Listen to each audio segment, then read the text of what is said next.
What's up? What's up? What's up? We back. Hey, shut up. I've been dealing with this dog. My kids and threw stuff on top of the cage. He won't stop. Cut it out.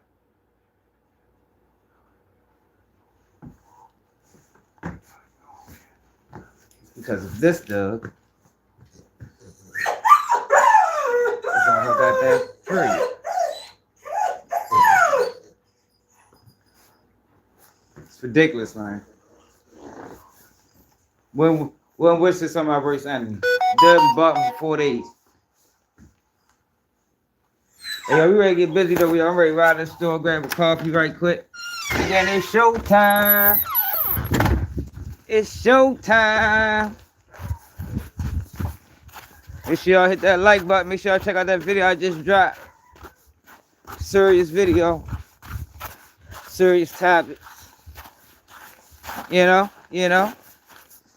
But so yeah, we gotta dive back into a story that I did yesterday. So yesterday I did a story about a drill rapper. A drill rapper from out of Philly, right? Now this drill rapper, hey, I'm gonna get on his ass, Corey. Don't even worry about it. I'm gonna get on his ass. Yeah, Boosie got some explaining to do. Straight up.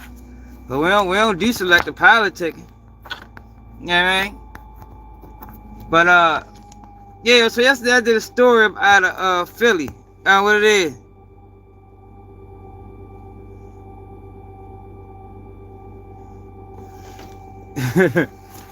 Yeah, so the kid, I think his name was Noah Scurry, the little basketball kid, scored high in the SATs, was actually living a double life. Shorty had all the talent in the world. Smart kid. But he wanted to be a gangster. And Shorty was active. Don't get me wrong. He was active. They actually say that he may have been the one that killed Gillie's son. That's what they saying. They saying Shorty is the one that killed Gillie's son, man.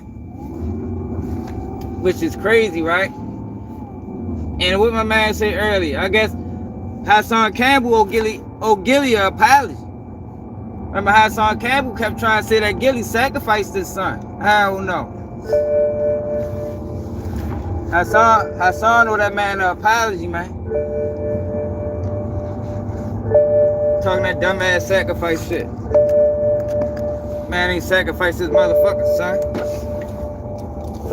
Gillie's son got killed on some street shit. To a young nigga. At that time, Shorty had to have been about 15. Because he was still in high school.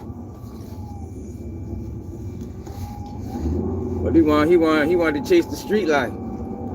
Shorty had all the talent in the world, man. Straight A student, good in basketball. Just got to play the game on the 10th. But he wanted to be a driller. Ended up getting himself drilled. That shit crazy. And then we got Boosie, y'all. Boosie selective politicking. Now, we done heard Boosie talk about Gunna. We done heard Boosie talk about Lil Woody. Anytime the snitch conversation come up, Boosie got something to say about it. And I know it's some selective politicking before because he ain't say shit about QC.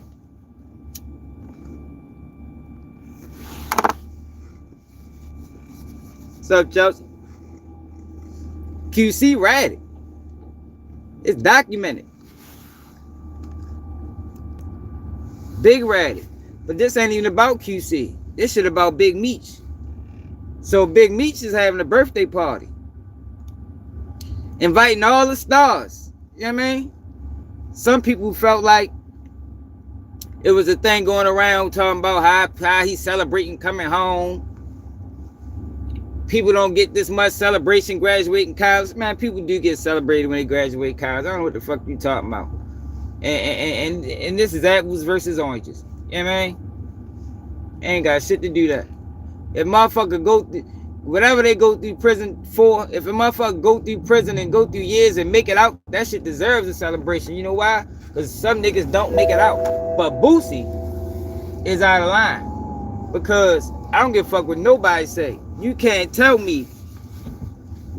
You can't pay me to believe that Big Meech, close as he was to Tammy Cowins, that he ain't know she was working as a Fed agent.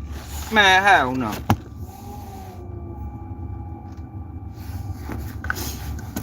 Man, I'm on his ass. Wait till I get back to the house. I'm ready to run here, grab this coffee. Nah, Boosie, he ain't getting no pass. You know, we don't get passes. That's one thing about Keep It G News. Everybody gets treated the same. We do not give no passes. Once a motherfucker show you their colors, we gonna make them stand on it. Boosie out of line.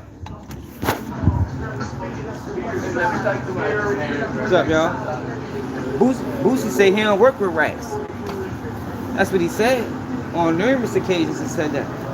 So what I don't understand is what's the difference?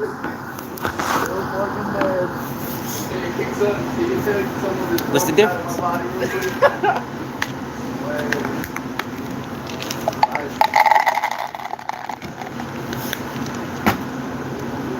Yeah, man. Oh, shit.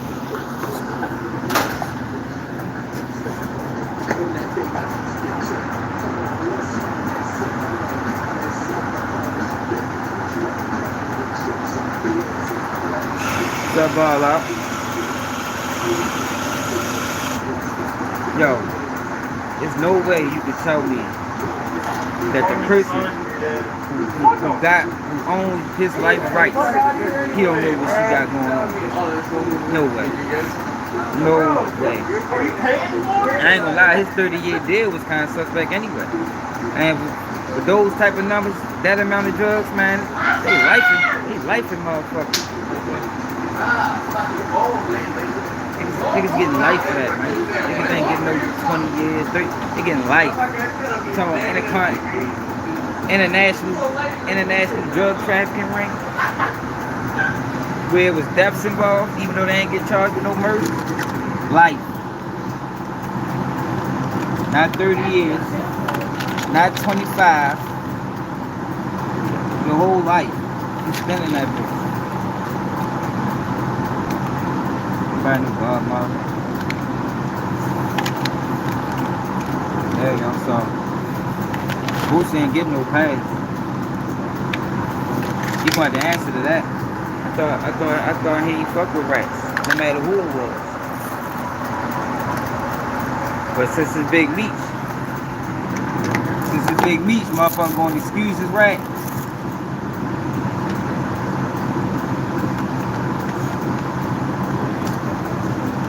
That man, he might as well do a 20v1 with Woody. You know what I mean?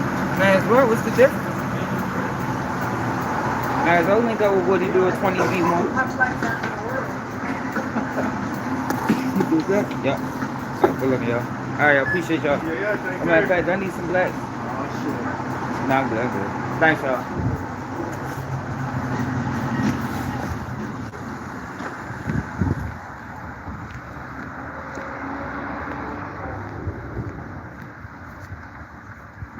Big DC. But yeah though, y'all. Man, Boosie out of line, y'all. We gonna make this shit stick. Cause you can't tell me Meech's not no rap. You can't tell me, y'all. Even with that type of speculation. Fuck that. Even if it ain't been proven. Yo, that is enough. What Meech got going on is enough for any solid person to be like, yo, I ain't gonna lie, Meech, I can't fuck with that. I didn't cut friends off for that before. And Meech ain't no friend of his. I done cut friends off just for speculation, just because it shit don't look right. How you make it out this situation, bro? Like you been locked up 3-4 times. You went to prison those times. Now you getting a year of probation. Shit don't make sense.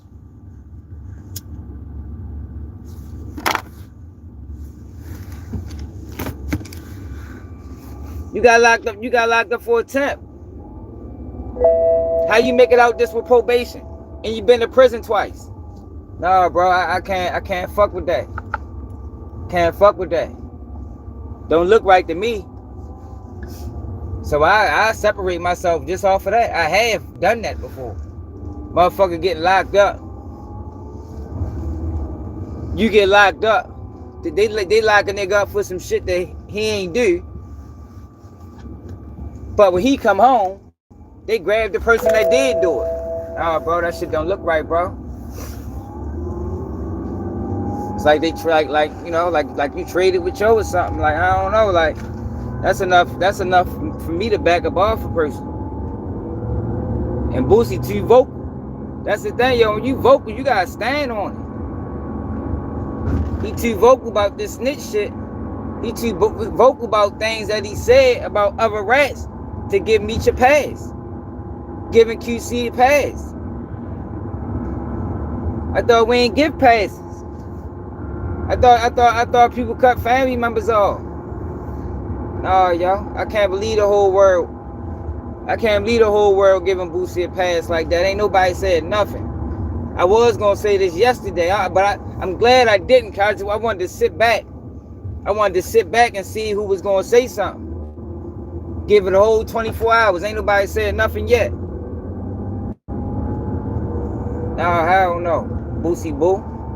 And I fuck with Boosie. He out of line. You out of line, pimp. Unless you gonna take the whack 100 route. You know how I make my money is how I make my money.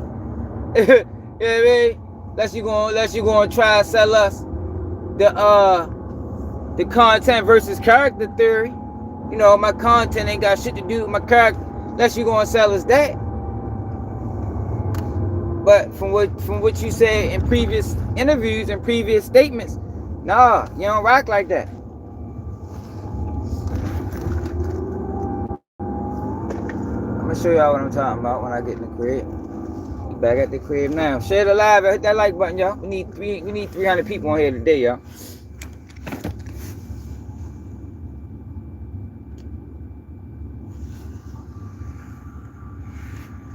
Google, what's that? 313 bars, yeah. Yo, Tammy Cowins own Big Meech life rights. She's an informant. Fuck yeah, he read it. Yo, you can't tell me, and that she just not an informant. She never been in trouble. Who becomes an informant that never been in trouble? Come on, man. Like, yo, that shit obvious, man. Motherfuckers just don't become informants. Yo, people just don't go down to the FBI building and be like, I think I want to become I'm going to say this. Civilians don't just go down to the FBI building and say, I want to become a federal informant. Yo, if you start barking, you're going outside. I mean it. Start barking, you're going outside. Yeah, people just don't do that.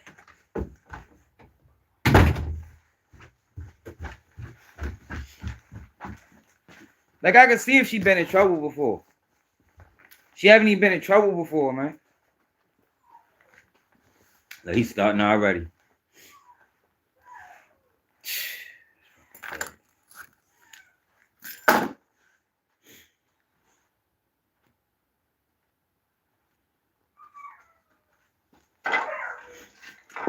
I mean, but you know, 50 ain't got no integrity. No, he don't. You see how he operate. 50 not a man of integrity. He kicked people when they at their lowest. And he's still joking Diddy when Diddy fighting for his life. Like, he don't got no integrity, man. He don't stand on that. So I don't even look at it like that with 50. I wouldn't expect 50 to do anything but that. But Boosie, who presents himself as a man of integrity, who presents himself like he stand on certain rules, he out of line. He out of line. You know he out of line. If you don't know he out of line, he gonna learn today. Can't tell me that man ain't know. Y'all ain't hear the story? You ain't hear from the boy named Dion Gatlin or something? What your name is? It's fucking Doug, y'all. Y'all let me know if this barking start getting on y'all nerves. Cause if it do, he going outside. Don't worry, he got a whole bunch of fur. He'll be A-okay. Yeah, 50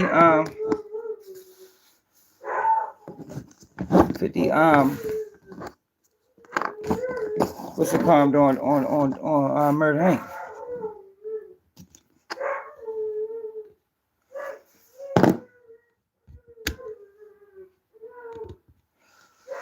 God dang, that was cold. I love this.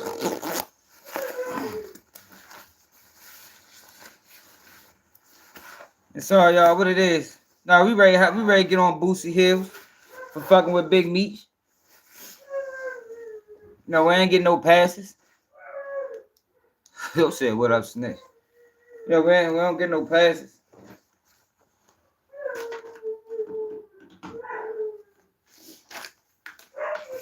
I be trying to tell people. Motherfuckers like, no, you biased. Hell no. Ain't nobody biased. I fuck with Boosie. I grew up off of Boosie. But ain't nobody above approach. Ain't nobody above approach. For real. Yeah. Yeah, 50 did that 50 did that what's it called shit that he filed a suit against them boys. Said that he was scared of them. Yeah, he did that. After that fight happened, I think 50 got stabbed. Let me show y'all what I'm talking about. You seen the other country donated to the wildfire? I ain't even tapped into the wildfire situation. Yeah, make sure y'all check out that video I just did too, y'all. Man, see to the D, man. Straight up, man. Ain't no Detroit fuck with Baltimore. Y'all fuck with my man Tech. The DC Baltimore connection. Not DC, Detroit, I mean. The Detroit Baltimore connection.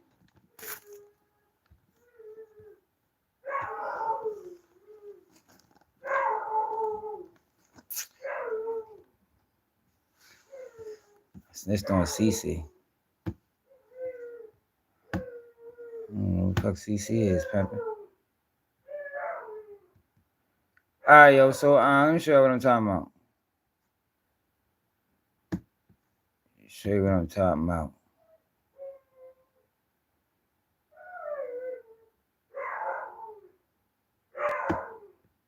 Oh, yeah, I need to get on her ass. Just her stupid ass, too.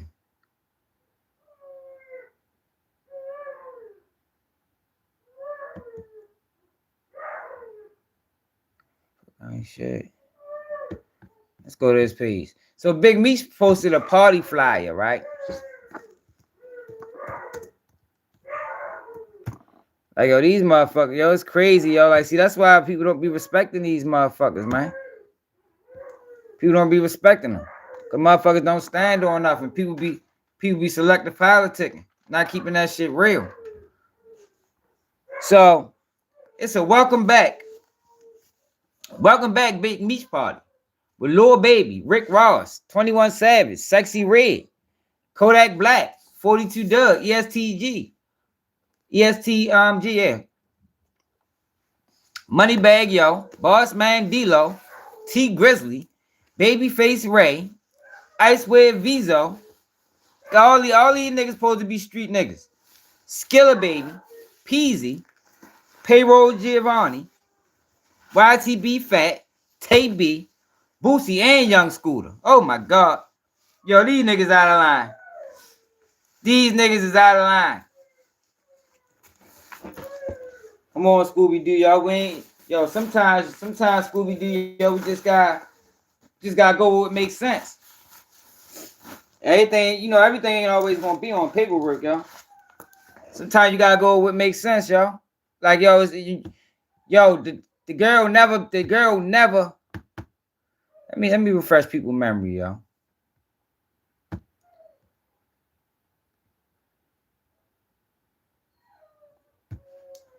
Dion Gatlin, Big Meech.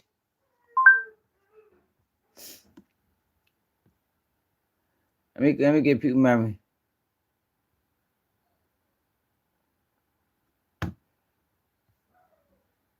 Yo. Download our award-winning mobile app. All right, then why you guys come on, Scooby? So you know everything ain't gonna be in black and white, bro. But Tammy Cowins never been arrested. Why is she informant? She owned his life rights. She never been arrested, but she's an informant. Like, yo, I ain't gonna lie, yo. Sometimes 1 + 1 = 2, man. You feel me? App and start like, trading people on just the don't move. sign up to become Introducing a informants. crypto and FX trading account. Call is from Dion Gatlin. This call will be recorded and subject to monitoring at any time. To accept this call, press 5. To block this call and all future calls, press 7. You may begin speaking now. Okay. Well, what I would do is I try to educate your audience and others on how the system works in third-party cooperation. Third-party cooperation is an ugly secret that the DEA and that the federal government don't really want out in the ciphers or the media because it's underhanded, it's nasty, and it only affects black and brown communities. Third-party cooperation is where myself, I can call and have one of my niggas or a bitch, you know what I mean, to go out and set a motherfucker up. Any event. Nah, Scooby Doo. But yo, Boosie been too vocal. Boosie has been too vocal about not fucking with rats to get a pass. Too vocal. Like, I can't believe people giving yo a pass. Like, I ain't even talking about anybody else. I mean, we can go down the line.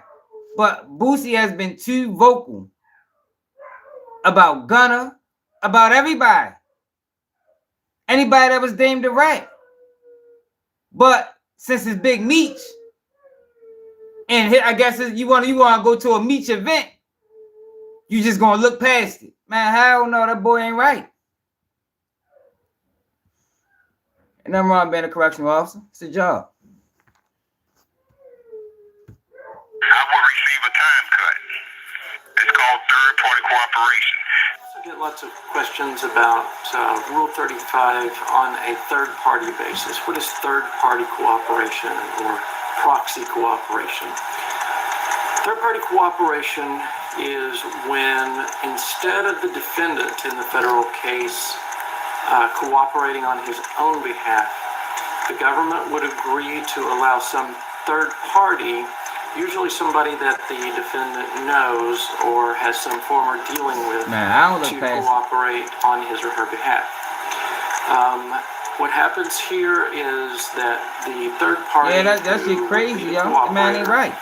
Is working usually with the drug enforcement before they give him a welcome home party. He need to clear up these motherfucking rumors. Like, straight up. Like, yo, it's too much circling around his name for motherfuckers just to welcome your home with open arms. No, Meech, yo, what's up with Tammy? Because she still owns your life rights. She's still making money with BMF. What the fuck is up? She's in paperwork as a federal informant. Like, yo, people crazy, man. People crazy, man. Wouldn't be my man. I wouldn't be attending if I was even invited. I ain't gonna lie, Meech. I'm about to sit this one out, pimp. To set up a controlled buy or do a reverse sting or something like that that would benefit the government. In exchange for that, the defendant on whose behalf the cooperator is doing the work would get a sentence reduction. This is what Meech, Big Meech, Demetrius Flannery, known as Big Meech, and Tammy Cowins, known in the paperwork as CS1. CS1 stands for Confidential Source Number 1. And remember, we read this paperwork, y'all. We read the whole paperwork. It's on one of my videos. Whenever there's a 1 behind the CS, that's the person who started the case.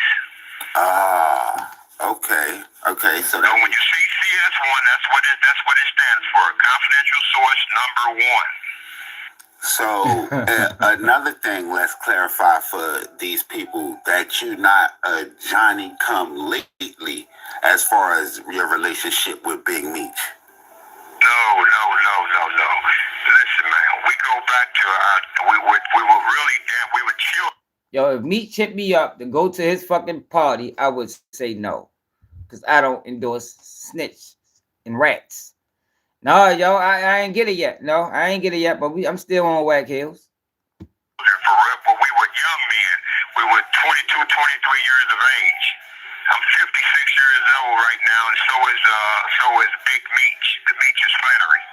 So our relationship go back over 30 years. You feel me? So I know we got. Like I was saying earlier, yo, his whole 30-year plea is suspect. Yo, they get niggas life for that amount of drugs, man. You know how many niggas is in prison right now with life for what Big Meech and them did? What they pled guilty to? They don't be giving niggas 30 years for that, man. They be giving niggas life, man. Life. Take your whole life away. Motherfucking Terrence Williams got life plus because of a fucking phone call. Like, yo, they don't, yo, like that whole 30-year plea was a little strange for real. We're gonna be technical. He probably was involved in the last operation she was involved in. Because Tammy Cowins was involved in 2 federal investigations, locking motherfuckers up. Got a lot of niggas that's now jumping on their bandwagon and doing whatever they do. I'm a day one nigga. And I want to clear up something. A question you posed to me last time was that. Well, I'm not holding everybody else to the same standard I'm holding Boosie to. I'm holding Boosie to a higher standard because Boosie's been too vocal. If Boosie hit me by the interview, I'd be like, no, man, you fucking with a rap. Big Meech has always been a money-getting nigga. But there's levels to this. This call is from a federal prison. The nigga never seen $1 million until he met me. He never seen $1 million until he met me. So no, I did not make him. And furthermore, I went off to prison. You know what I mean? This is my second go-round dealing with these devils. Okay. You feel me? Yeah. So this nigga had a long run without me. So no, I didn't make no one. And I want to also make something else clear that I'm not trying to convince no one to believe me. I have a duty and a code that I live by, that I'll die by. I don't break the code, my niggas. You feel me? Yeah, and they vouching for you. Like, they vouching for you in the D. People Being honest. A, definitely people I talk to in the blue, they vouching for you. Hey, yo, listen, Slim. Niggas fuck with me, man. Because I don't break the code, man. You know what I mean? I ain't got no sight. I ain't got no monetary gains with what I'm doing. It's my duty. Exactly, Raheem. You get it. I forgot about him. Exactly, Raheem. All that shit Boosie said about Terrence. Come on, y'all. Like, yo, this whole situation smells. You ever had a dead mouse in your house and you can't find the bitch? It smells, man. This whole situation smells, y'all. You can't tell me he ain't participating in this. His name Cuffy Gatlin. He from out DG, he from out St. Louis.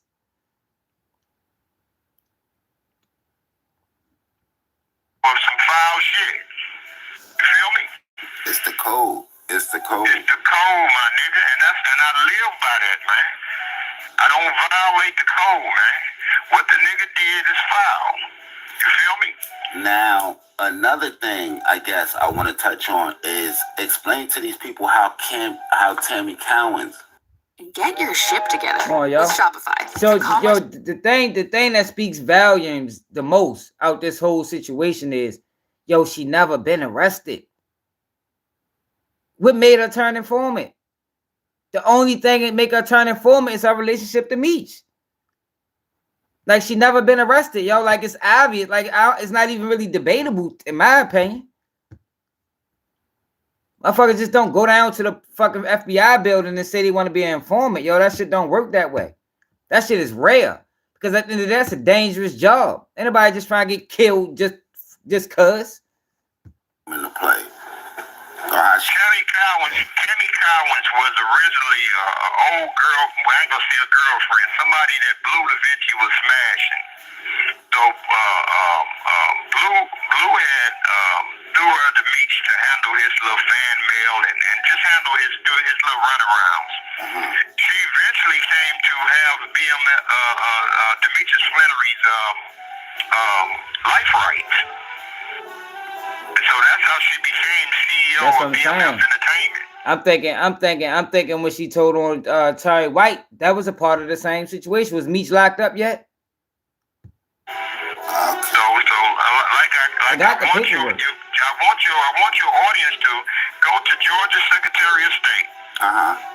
No, y'all. Cuffy been speaking. It just got brought back up when his release came. He been speaking. Like, he ain't just start speaking when Meech was ready to get released. He been speaking for 2 years now. Entertainment and see I just ain't never seen it. Who's the CEO? Oh, okay. A government informant. So the nigga 50 Cent, you doing business with a government informant. You know it. I know it. Big Meech know it. Let me see something. Let me go to the paperwork real quick. Cause I got that paperwork. Let me see something. Ain't no way, y'all. Like, how do you let a federal informant get your life rights? That shit don't make sense. It don't make sense. A federal informant got your life rights. Like, we ain't talking about got a car. We talking about his life rights. We talking about multi-million-dollar story. You know, tell how much that BMF movie made. Can't tell me, y'all, he ain't know she was a rat, man.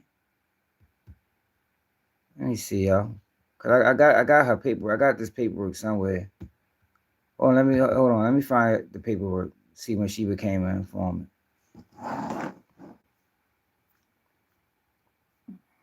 See when she became an informant. TZ Famous Richard. I should already pull this up. Skip Bayless. Corey Pritchard. Jay-Z State Motion.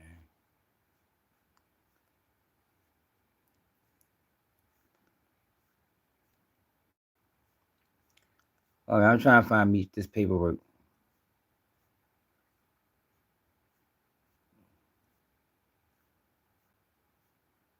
I see this bitch somewhere. In here somewhere.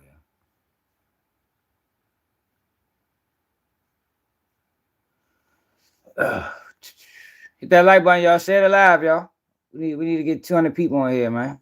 Cause if ain't nobody else calling Boosie out.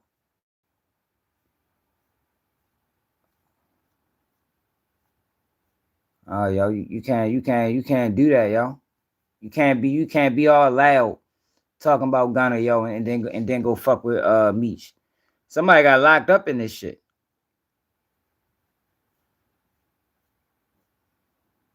Diddy. What's this? That's Diddy. Motion. Diddy. Damn, y'all. Hold on. It's the old song. It should be coming up.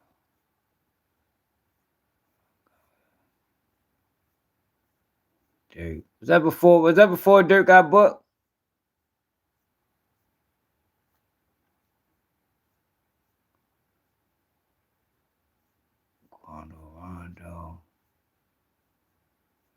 Dirk, OTF.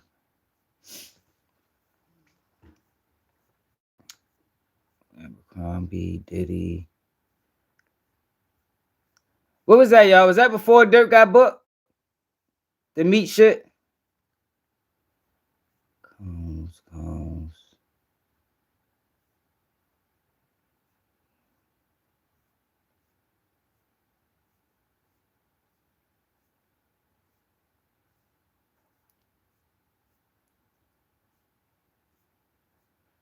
I know we read the fucking paperwork. T.I., MGA. I know we got it. Diddy release, Diddy detention.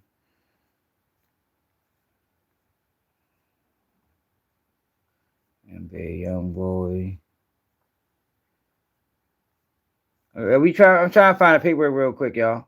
Then we're gonna get back to the story. I'm trying to avoid prosecution. Family docket for Isaiah Chance. Oh no, that's not it. Oh God, he lost seat. We should be coming up on it. Dream seat. Academics. Y'all I know we had that paperwork, y'all. Now, didn't we read that paperwork?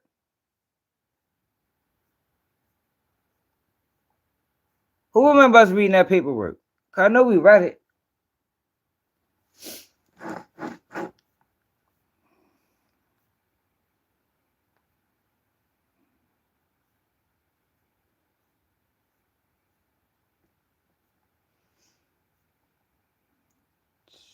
I don't even know what none of that shit is, yo. That shit don't even say nothing. Must be some old black paperwork.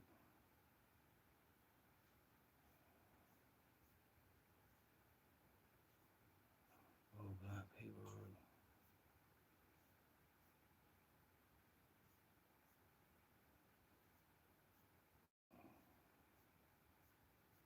Man, fuck it. I can't find. I know I got it though, yo. But I want to see when the fuck she started working. I can't find it. I got it. It's in one of them fucking videos. And that's also causing a rift between the family. Between him and the rest of his family, because they what they saying to the nigga is, yo, this broad is hurting our brand. You feel me? And you ain't heard one word from the nigga about this situation. What's up, Charles? Yeah. You feel me? Nothing. And his name. Right, that's what I'm saying, yo. He gotta at least speak to this. Like, how y'all welcoming that man home and he ain't speak on this? I don't get that. That don't make sense to me. Like, yo, since when we start throwing parties for rats or potential rats? On your paperwork. His name is in the paperwork, man. This woman testified. His name is in the paperwork. Testified in a court of law that she became a DEA informant to give Demetrius Flannery a time cut. You feel me? It don't get any clearer. You know what I mean? Yeah. But I know most niggas don't understand paperwork. So I mean, and that's crazy to me, because you niggas call yourself street and you out in the streets, but you don't understand what I had the paperwork, Charles.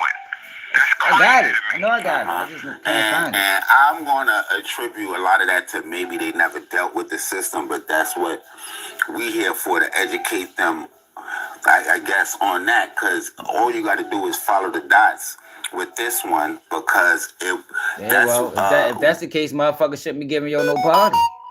He don't deserve no party. Like, what are they celebrating? You ain't stay silent. When we bring up you, we have to bring up a guy by the name of Suarez. Fidel Suarez met Demetrius Flannery in the county jail. He's a cartel member out of Los Angeles. I got the paperwork. I just can't find it. I got it. I know I got it. I read it. In trial and went home.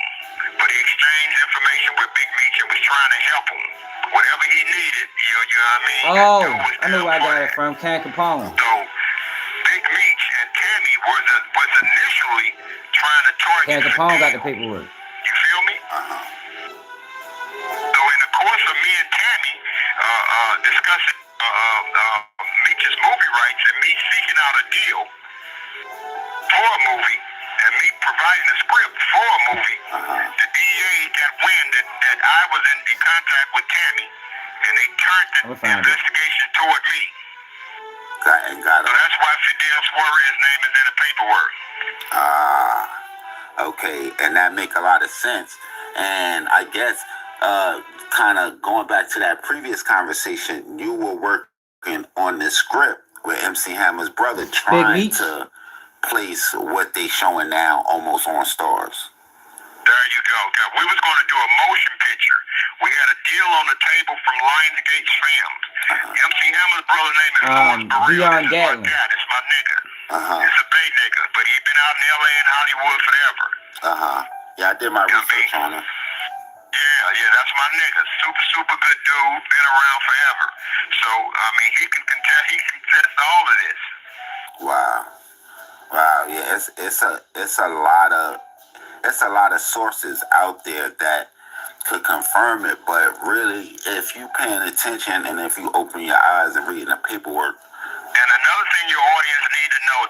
This call is from a federal prison. When I do these interviews, people say, well, damn, Cuff, how you know Tammy didn't get in any trouble? Tammy Cowins has never been in any trouble. She has never been charged with anything. She's not from the street. She's not about the street. 50 don't stand on that. Flurry put her up to this. Yeah. So this is what and that's the most important part, yo. She never been arrested, yo. She never been arrested. And how do you let somebody get that? And like, you didn't even get your life rights back. So at this point, you know she a federal informant. You know she worked. And you still fucking with her. The government testified to in court that she's cooperating with the DEA to set Cuff up to give the Meech's Flurry a time cut. It doesn't get any simpler than this, man. You feel me?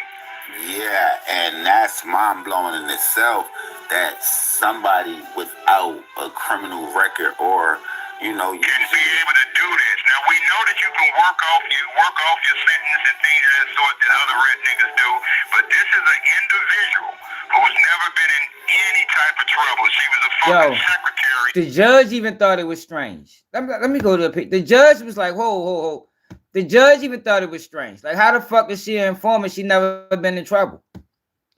Cam Capone, Blue Da Vinci. What's the one I sing? It wasn't the one from 5 months ago.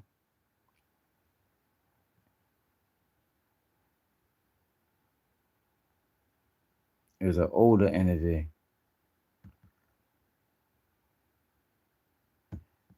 It was an older interview. He had the paperwork on there. Cam Capone, Blue Da Vinci.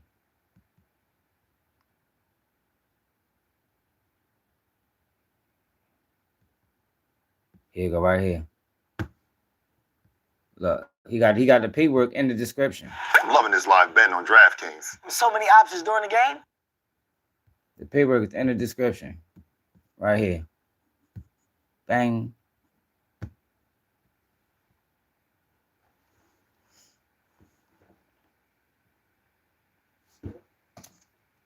Let me download this.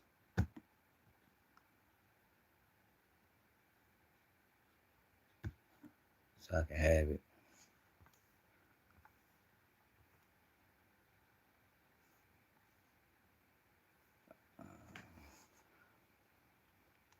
Look, Gatlin's former counsel, hold on.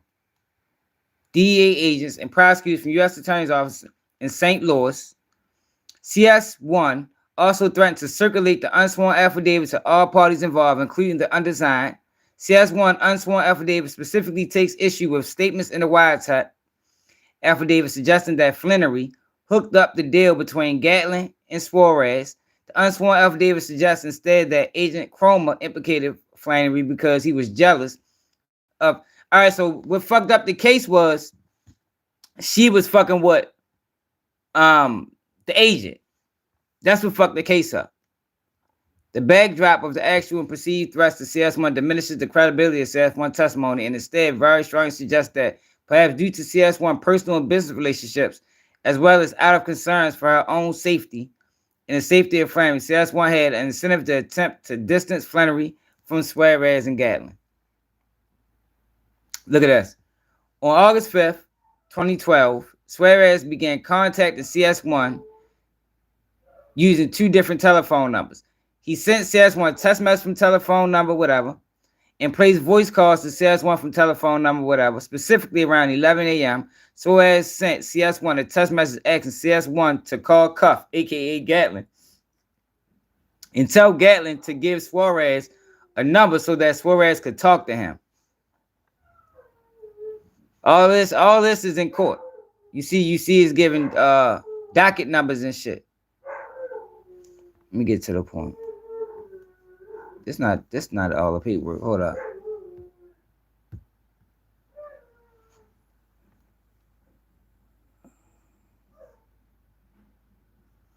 I guess it is. Where's the paperwork going? Hey, y'all, sheet. It's phone calls. After speaking to Suarez, 155. Someone asking him to call back, indicating it was just business. This ain't the papers. This is not the one I seen. After calling, CS1 once again called Agent Cromer, who finally called back CS1. About 7 minutes, finished speed up. Got from talking phone five to CS1 voicemail. Like yo, Gatlin and Suarez clearly testified that she spoke with Suarez on August 5th. Suarez was upset or frustrated because he'd been trying to reach Gatlin without success. Suarez indicated in words or substance that he was trying to deliver a shipment of narcotics to Gatlin. He expressed a sense of urgency in contacting Gatlin, indicating that he had a fucking truck up there and suggested Gatlin was playing games. Suarez asked CS1 to contact Gatlin. He had an alternate number for Gatlin, as the toll phone records discussed above clearly demonstrate. CS1 reached out to Gatlin, as Suarez requested. At the evidentiary hearing, CS1 testified that contrary to the statements in the affidavit, Agent Cromer was physically present with CS1 in CS1 home during CS1 calls with Gatlin and Suarez. Further testified because he was physically present, Agent Cromer overheard the contents of the call with Suarez and Gatlin. CS1 denied Agent Cromer overheard any calls via the 3-way call.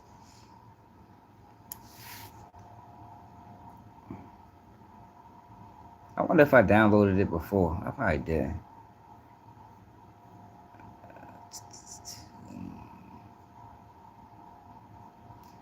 I don't even know if this is the same paperwork I read. So on the paperwork, the first one I read, when they found out she was a CI, she goes straight to the jail to go holler at Meech.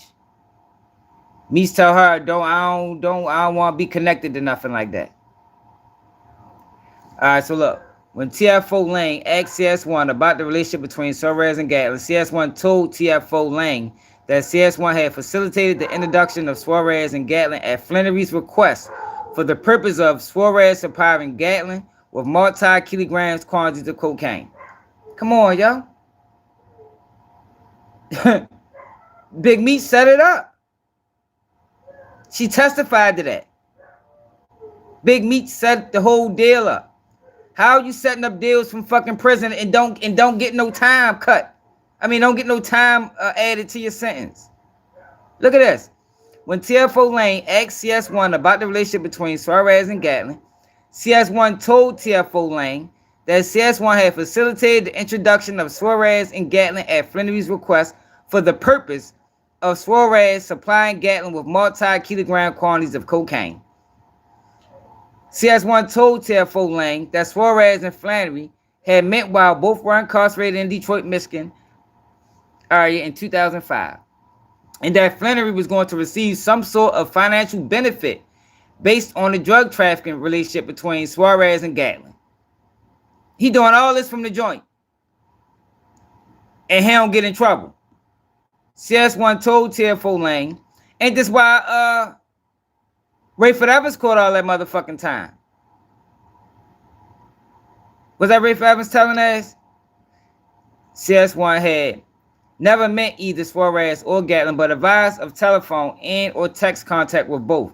CS1 informed TFO Lane of at least one instance CS1 was aware of when Suarez visited St. Louis, which would have been in July 2012.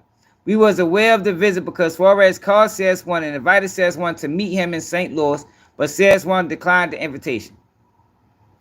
Due to the St. Louis investigative team, knowledge and experience with Gatlin as a sophisticated large quantity drug distributor, and due to the team knowledge of Suarez as a California-based large-scale drug distributor or source of supply, the team decided to pursue Title III investigation.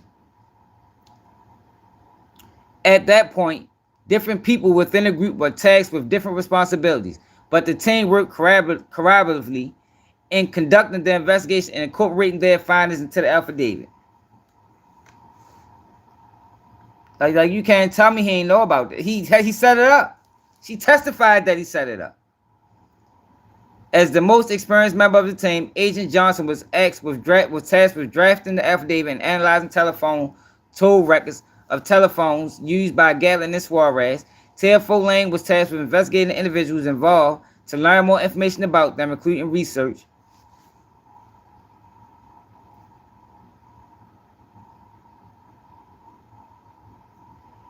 This not the paperwork that we read, y'all. That's not the.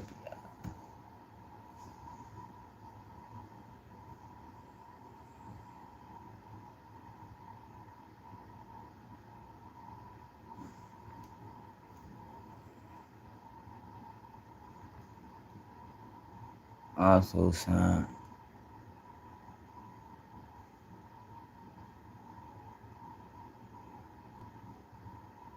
Memorandum.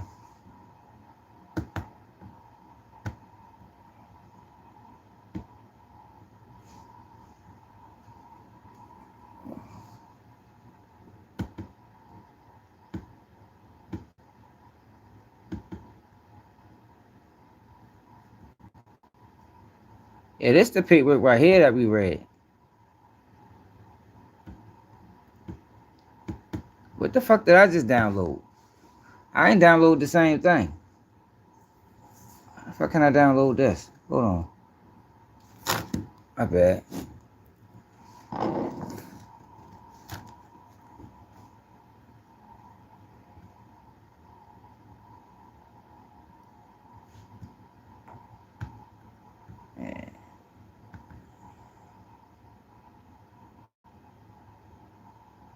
Oh, I must have skipped a lot of it. Yeah, I did. I skipped a lot of it. Yeah, I skipped most of it. That's what it was. It's the same paperwork. I want to take you to the part where the judge was like, was surprised that she was even an informant. Like, how is she an informant and never been in trouble?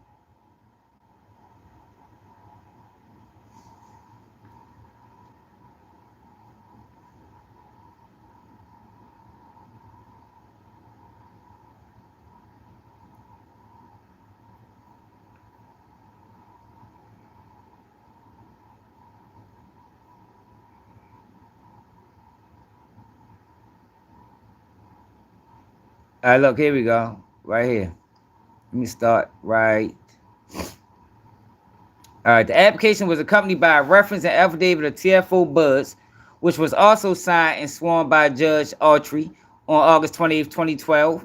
The facts that formed the basis for the wiretap authorization were set out in the affidavit and can be roughly grouped into 5 categories. Can y'all see this? First, the affidavit asserted facts regarding events on August 5th, 2012, which triggered the investigation. Namely, the affidavit asserted that on August 5th, 2012, a confidential source being utilized by DEA Atlanta, and look, she coming out of Atlanta, alerted DNA Atlanta agents to a suspected drug transaction occurring in St. Louis between suspected source of supply, Fidel Suarez, and defendant Dion Gatlin. Specifically, CS1 advised DEA Atlanta agents that he or she was contacted by Suarez, who said he had a truck in St. Louis for a suspected narcotics transaction with Gatlin. Suarez was having trouble reaching Gatlin and asked CS1 for help. And attempted to help Suarez get in contact with Gatlin, CS1 had a flurry of calls with Gatlin and Suarez. CS1 was ultimately successful in connecting Suarez and Gatlin, who was using the telephone that became the target of the wiretap. Second, the affidavit assert facts relating to both CS1 reliability as an informant and measures DEA St. Louis investigators took to corroborate information provided by CS1. As to CS1 reliability, the affidavit assessed that CS1 was cooperating with the DEA for monetary gain, had been shown to provide reliable information to DEA regarding a multitude of felonious activity, and had provided information that resulted in the arrest of at least one individual and the seizure of drugs and U.S. currency. As corroboration by DEA St. Louis, the affidavit asserted that DEA St. Louis investigators corroborated information from CS1 by using toll analysis of devices used by CS1, Gatlin, and Suarez, court-authorized precision location information from DEA Atlanta agents who monitored some but not all of the calls between Gatlin, Suarez, and CS1 on August 12th.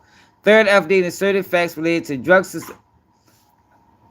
to suspected drug distribution conspiracy between Demetrius Flannery, Dion Gatlin, Fidel Suarez. More specifically, the affidavit asserted that Demetrius Flannery was the purported national leader of Black Mafia Family drug trafficking organization and had been sentenced to 30 years imprisonment for drug trafficking activities. The affidavit further asserted that based on information previously known to DEA, St. Louis, Gatlin was a member of St. Louis BMF, was an associate of Flannery, and had substantial ties to multiple BMF members, had been indicted in the Eastern District of Missouri for drug trafficking charges and sentenced to 120 months incarceration for drug trafficking. The affidavit asserted that based on information from CS1 and an independent investigation by DEA St. Louis agents, Suarez owned and operated a trucking company in California and had been investigated and or arrested without conviction for suspected drug trafficking in 2005 and 2009. In addition, an independent investigation by DEA St. Louis agents revealed 2 large quantity drug seizures from a truck operated by Suarez Trucking Company.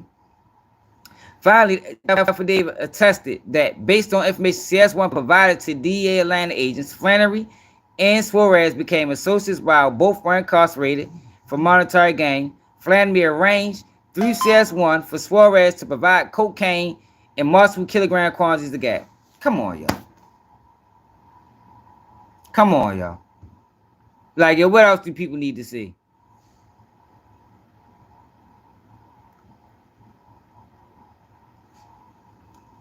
What else do people need to see, man?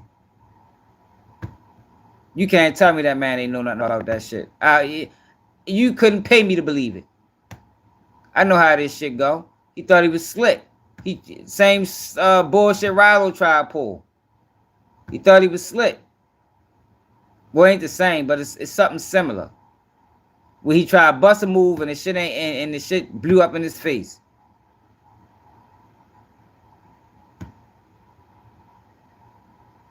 At some office or something in Atlanta. So she's not from the street. She's never been charged with anything.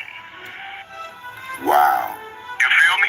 So this shit was new to the judge that was overseeing this case. You know what I mean? All of that is in the paperwork. That's what I was trying to find, but I ain't trying to read all the paperwork. I read it in one of my older videos. So she said, wait a minute, let me make this make sense. You mean to tell me that you signed up to be a DEA informant to set a guy up to give a kingpin a time cut, and the government is okay with this? This is what the magistrate judge said in open court. And now, briefly explain how that go into play with everything that happens with her and Keith Krumer. How that comes into play with your case. Keith Krumer was the agent that started the case, but he tried to hide his hand. So the way that he hid his hand was he passed the case along to St. Louis DEA, who always had the case and sent it down to the 8th Circuit, which is the St. Louis region, is because he had to try to hide his relationship. So the way that the relationship was brought to light was the Justice Department seized Tammy Cowins' phone. See, this is another thing that I found out. All the procedures that go and how you pay the informant, such yo, and people just want to select the politic, yo. And that's really what, yo, it is what it is. Like, if a motherfucker go bad, they go bad. Like, you know what I mean? But people like to select the politic and give people passes and shit. But they seized her phone, so once an informant completes his case and your guy is indicted, they have to turn over their phones and any other equipment of communication. Once that happened, they saw what she thought that she erased pictures and the text messages of her and Special Agent Keith Cromer. Pictures of them two in the bed naked. You know what I mean? Okay. Conversations back and forth. The Justice Department stopped my case to investigate Tammy Cowins and Special Agent Cromer, who was indicted and fired. Oh, so he lost his job over that. What? Yeah, that's criminal. Because you're falsifying court-sworn records. Yeah, and I seen that shit went up. That shit went up some levels of court. That shit was like, they was almost like, I don't want to say was having Supreme Court hearings on that shit, but that shit went up past regular court level. Yes, it's very serious. A DEA agent can have no contact. Keith Cromer got fired over that, and how serious of a offense that was, and that pretty much re-triggered your case. That brought your case back. I mean, she wasn't the police. She just was an informant. No, she ain't get fired because, you know, there ain't really no real job. But he got fired because he was having sexual relationships with her. And that's how they got off the case. But what the feds did was they used that case to create another case on y'all. That's what they did. More dirty shit that the feds get away with. Back to life. Well, I ain't gonna say it brought my case back to life. This happened before my conviction. This happened during my prosecution. While I was in the county jail, this was going on. So okay, a little bit, cause I know if I'm confused by it, or if I was confused, cause I'm fully in tune now, but at one time I was confused. Explain your situation and your conviction, because most people would see it like, well, he pleaded guilty, so how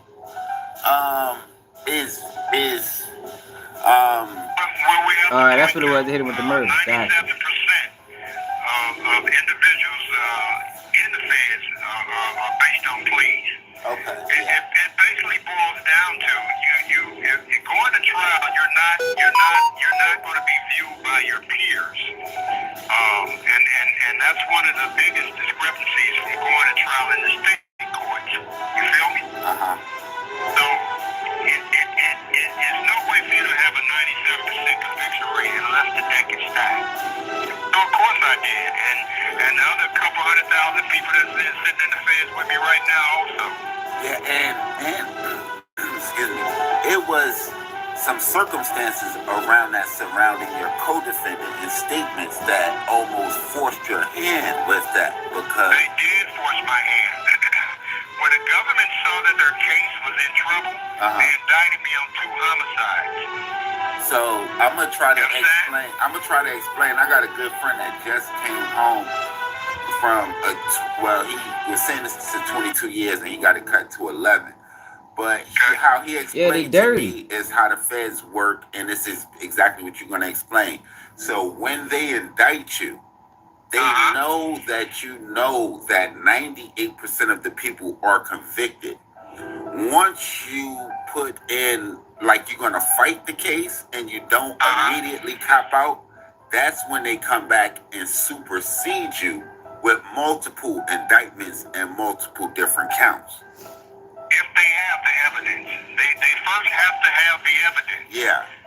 You feel me? Yeah, and now in your case, is that what happened with that situation? Did they kind of get you on one thing and come back when they noticed that you was going to fight it? They superseded you? There you go.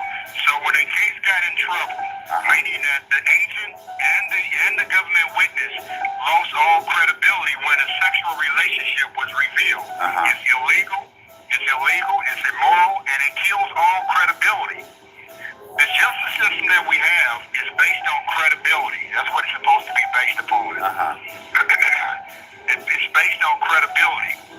Exactly. You feel me? Your veracity, your credibility. And once that is gone, then you can't bring a prosecution, because now you have committed what's called outrageous government misconduct, which is grounds for reversal. And the reason why they lose credibility because emotions get involved. You know, emotions cloud judgment, and when you dealing with two people that's working on the same case and they romantically involved, they might coerce anything. You understand what I'm saying? So it kills their credibility. Or vacature of the charge. Wow. It's no longer a business relationship. Circumstances you're falling in under now. And I guess another thing we want to kind of briefly touch on is the ghost gun situation. Yes. They use a theory called aiding and abetting. It went all the way to the Supreme Court. He had drug charges, which were the statutes are called 841 and 846 for conspiracy and intent to distribute. Your audience might be lost on these terms, but Yeah, straight up, y'all. very familiar with these terms. Conflict of interest and collusion at its finest. Also was charged with a 924C and a 924J based on discharging a firearm and furtherance of a drug trafficking crime. That's the first charge. That's a 924C. And he got caught up in all this shit because the Meech was trying to get home and he tried to use Tammy. And now you got Boosie over this bitch on the motherfucking flyer. Loud as he been about rats. Nah, man, we ain't getting no pass, Boosie. Man, we need to make Boosie respond to this. He needs to respond to this. Like, yo, nobody, this is the thing, y'all, about the streets, y'all.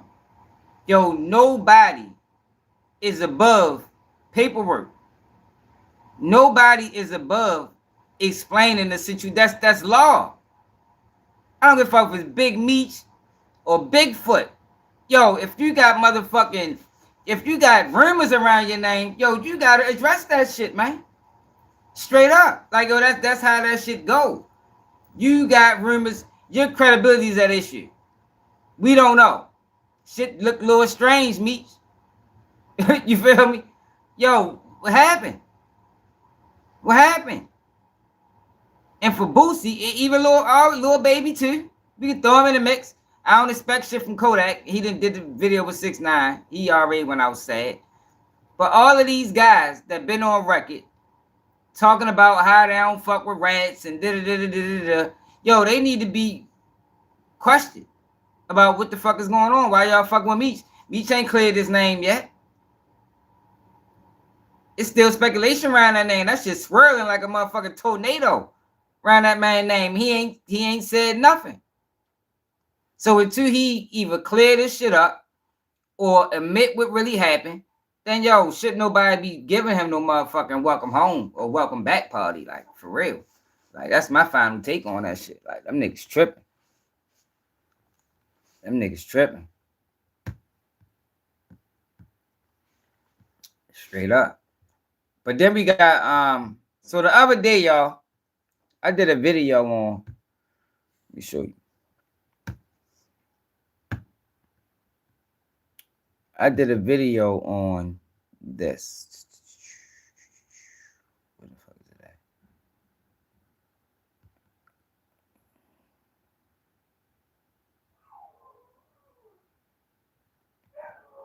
I did a video on this.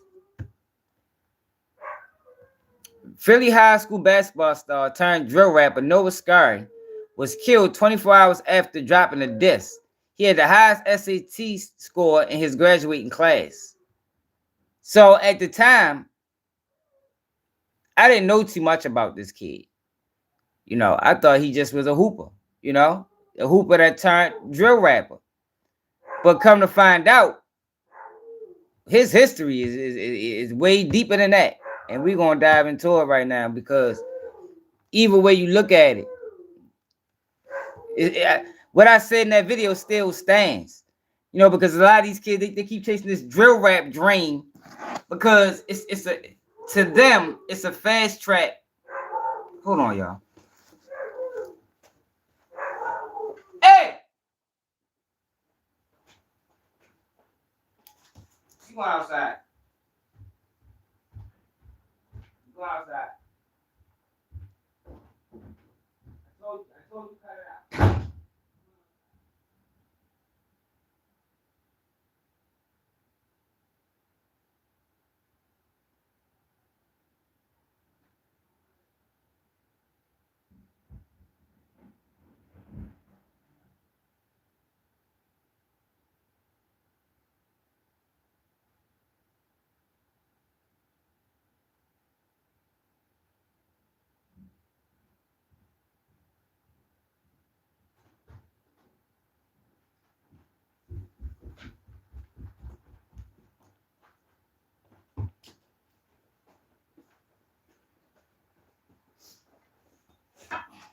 Yeah, y'all. So what I was saying was, drill rap it's a fast track to notoriety. Now, some of these kids think it's a fast track to get rich, but it's not. Like drill rapping is nothing but clout chasing. It's probably like the peak of clout chasing. To become a drill rapper, you got to be a clout chaser because you saying things that can get you killed. You saying things in your songs that can send you to prison. So what you're ultimately doing is you're putting your need for notoriety over your common sense. You get me? And that's all clout chasing is. When you putting your need to be seen over your common sense, because clout chasing can put you in some fucked up situations. So at the time, that's what I thought it was. I thought Shorty was just, you know, but I understood that a lot of these young kids chase that drill rap lane because we got so many examples of drill rappers that get on and like, well, not on, but they get noticed in 3 months, 4 months, a year. Like, yo, the typical rapper, yo, it takes them 10 years to even get seen. But the drill rapper gets noticed so much faster because you got the blog sites. Everybody want to share negativity. Everybody want to share shock value. So it's an easy way to at least get seen. And when you're dealing with kids that some of them never even been heard, they dying for the opportunity to be seen. But his story is much different than that. Hold on, y'all. Let me put my phone on Do Not Disturb.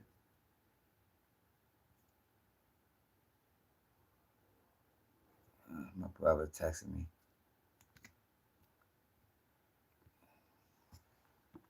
A great student and athlete. His family understandably was not ready to talk today. Police say they do believe he was targeted, but have not said why. I just saw him yesterday too. It's crazy to think about. Sophomore Muhammad Al-Faqi leaves a solemn day of school at Samuel Fells High School. All after-school activities canceled today and men's basketball games canceled this week due to the killing of a teammate and senior, identified by police and district officials as 17-year-old Noah Scurry. It's a horrible day. This is something that no one imagined. The student, according to police, was getting in the car on his way to school behind his house with his mom. At the high school as a great student and athlete, his family understandably was not ready to talk today. Police. Yeah, I think so too, Billy Bob. With his mom. So this is something that is quite unimaginable. Police say it all happened in an alleyway behind Roar Street, just off Roosevelt Boulevard, around 7 this morning. At least 20 shots fired in what they believe was a targeted attack. There was a backpack left in the middle of the crime scene, surrounded by shell casings, and tires of nearby parked cars blown out. A letter sent home to parents from the school principal said Scurry scored the highest among the Fells community on the SAT tests. The student who was killed was exceptional. No problems from him whatsoever, according to the principal and other staff members. As you might imagine, they are distraught. No. Scurry's mom surrounded by loved ones today, including the basketball coach and other staff from the high school. Grief counselors were also on site and will be as needed, according to district officials. Students say they could feel the impact all day. With his mom. When you saw him around, like, you knew he brought good energy to everybody. Whenever he entered the room, the room. Hit that like button, y'all. Double tap the screen. Let's get to 100 likes. Somebody facing there around them. He had a whole future ahead of him too. It's scary to think about. Now, again, police say this is an active and ongoing investigation. So, yo, can y'all double tap the screen? Can we get 200 likes? Share the live. All right, so that's all the information I had at the time, right? But throughout the last couple of days, there's been more information coming out, including this. Let me show you. Let me show you what came out, what I seen after I did that video.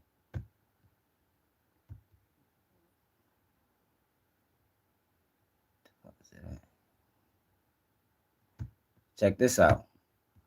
So this is somebody from Philly that says, you see what it say? Get your rest, Cheesy. That boy gas now. So this is Gillie's son. So what they're saying in Philly is this is the guy that killed Gillie's son, which means Hassan Campbell, you owe Gillie an apology. Loud as you was saying that man sacrificed his son, you need to be just as loud coming out saying, yo, my bad, Gillie. I shouldn't have did that shit. I shouldn't have chased clout and put that fucked up narrative around your son death. Because they saying Shorty is the one that did it. But there's more information. It's not just that. Find a whole lot more about him. So this kid could have been anything in the world. Shorty was getting good grades. A teenager. Good at basketball. White Jeep, Vasquez says, connected to the shooting death, was parked in a police impound lot on Wednesday. So they look like they got the car. But this is what he chose to do with himself. Yo, that drill rap shit is garbage. So I guess this the dude that posted it. Get your rest, Cheesy. That boy gas now. So this little kid, Noah Scurry, was living a fucking double life, y'all. He even had 2 Instagram pages. Look at this shit. Look at this. So he got one Instagram page called The Joker, where he posts his drill music. Then he has another Instagram page where this is what he posts. All basketball highlights. But if you notice, if this should have been a telltale sign. Look what's getting the most attention. He got 2,000 followers on his page where he's talking about basketball. And on his drill page, he only got 1,000. That should have been a motherfucking telltale sign of which lane he need to be chasing. But he wanted to be a gangster. Wanted to be a gangster. Well, I got some more. So look. He's the star student athlete gunned down outside his home in front of his mother while getting ready to head to Samuel Fells High School. And that's where our Kelly Rule is live for us tonight. Kelly, what are you learning? Well, Sheba, police say they are looking for at least 2 people for this homicide, possibly a third, and they believe they do have the vehicle that was used in the crime. But tonight, law enforcement sources are telling me they believe Noah Scurry appeared in a rap video with guns that was posted to social media the day before he was killed.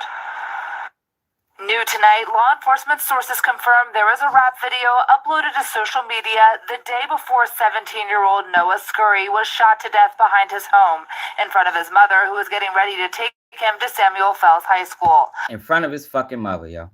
You didn't traumatize that woman like that, shorty. A A screenshot of the video shows a man in a Joker mask, at times appearing to hold a gun. Sources tell Fox 29 they believe that to be Scurry. In the video, he dances along other individuals who are also holding and showing off guns throughout it. Skyfox overhead the Philadelphia police impound lot yesterday. Police confirmed this white Jeep Cherokee is believed to be the car used in Scurry's murder, which happened around 7 a.m. Tuesday in an alleyway behind Roar Street. Police say at least it was a white car that killed YBC dude, wasn't it? these two shooters got out of the vehicle with the driver possibly staying inside. Fox 29 is also learning from sources that Scurry was a victim in a previous shooting back in May 2023 on the 4600 block of Mulberry Street. Our camera there as police investigated. In that shooting, a man in his 60s was killed. Hours after Scurry's death on Tuesday outside Samuel Fells High School, a spokesperson for the school district of Philadelphia in touch with the school principal and Scurry's devastated basketball coach says he was a star athlete. Shorty could have did anything in the world, yo. Like, oh, this is like, yo, god damn, Shorty. And recently scored the highest on the SATs in the school community. The student who was killed was exceptional. As far as the school is concerned, there had not been any issues between this person who was killed and any other student. They don't know of anything going on in the community as well. Well, let me show you something different, because he definitely got a lot going on. So let me take y'all to Twitter. Hold up, before I take you to Twitter, let me show you this video, because I can't show you this on Twitter. So it's a video of the situation right here. His mother is laying on top of him.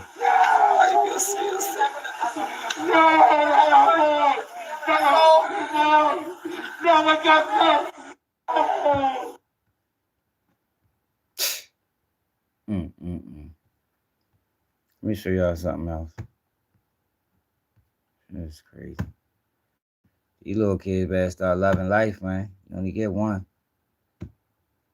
You don't respawn like Grand Theft Auto. Not respawn. So check this out. I'm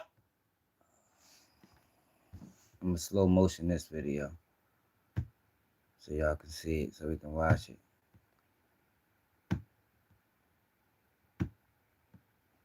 So this is him right here.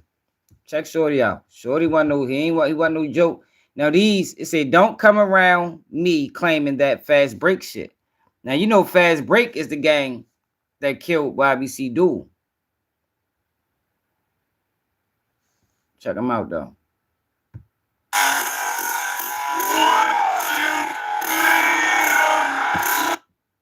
That's him right here.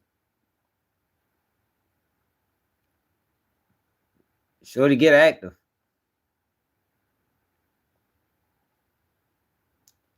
He out this bitch. Shorty, star basketball player on the team.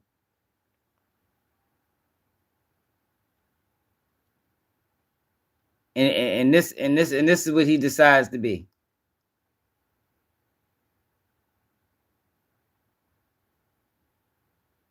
The gang that killed YBC Duel. He want a gang bang. All of this though, this is all drill rap, yo. This is like, you can't be a drill rapper and don't. Oh, let me fast forward and skip that part. You can't be a drill rapper and don't live this lifestyle.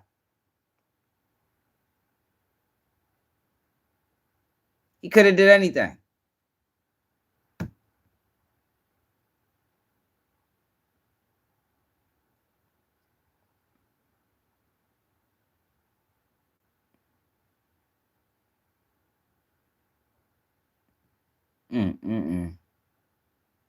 Now I don't know when this happened.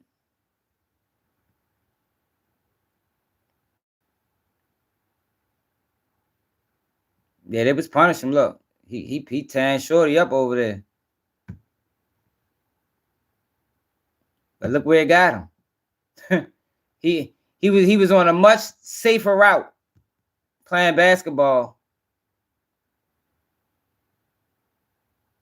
He was on a much safer route playing basketball Now his the last memory that his mother gonna have is her standing over top of him. Now that video I showed y'all was edited. The video of his mother his whole face is bloody. Whole face bloody. And he is stiff. He is stiff as a motherfucking a goddamn tree stump.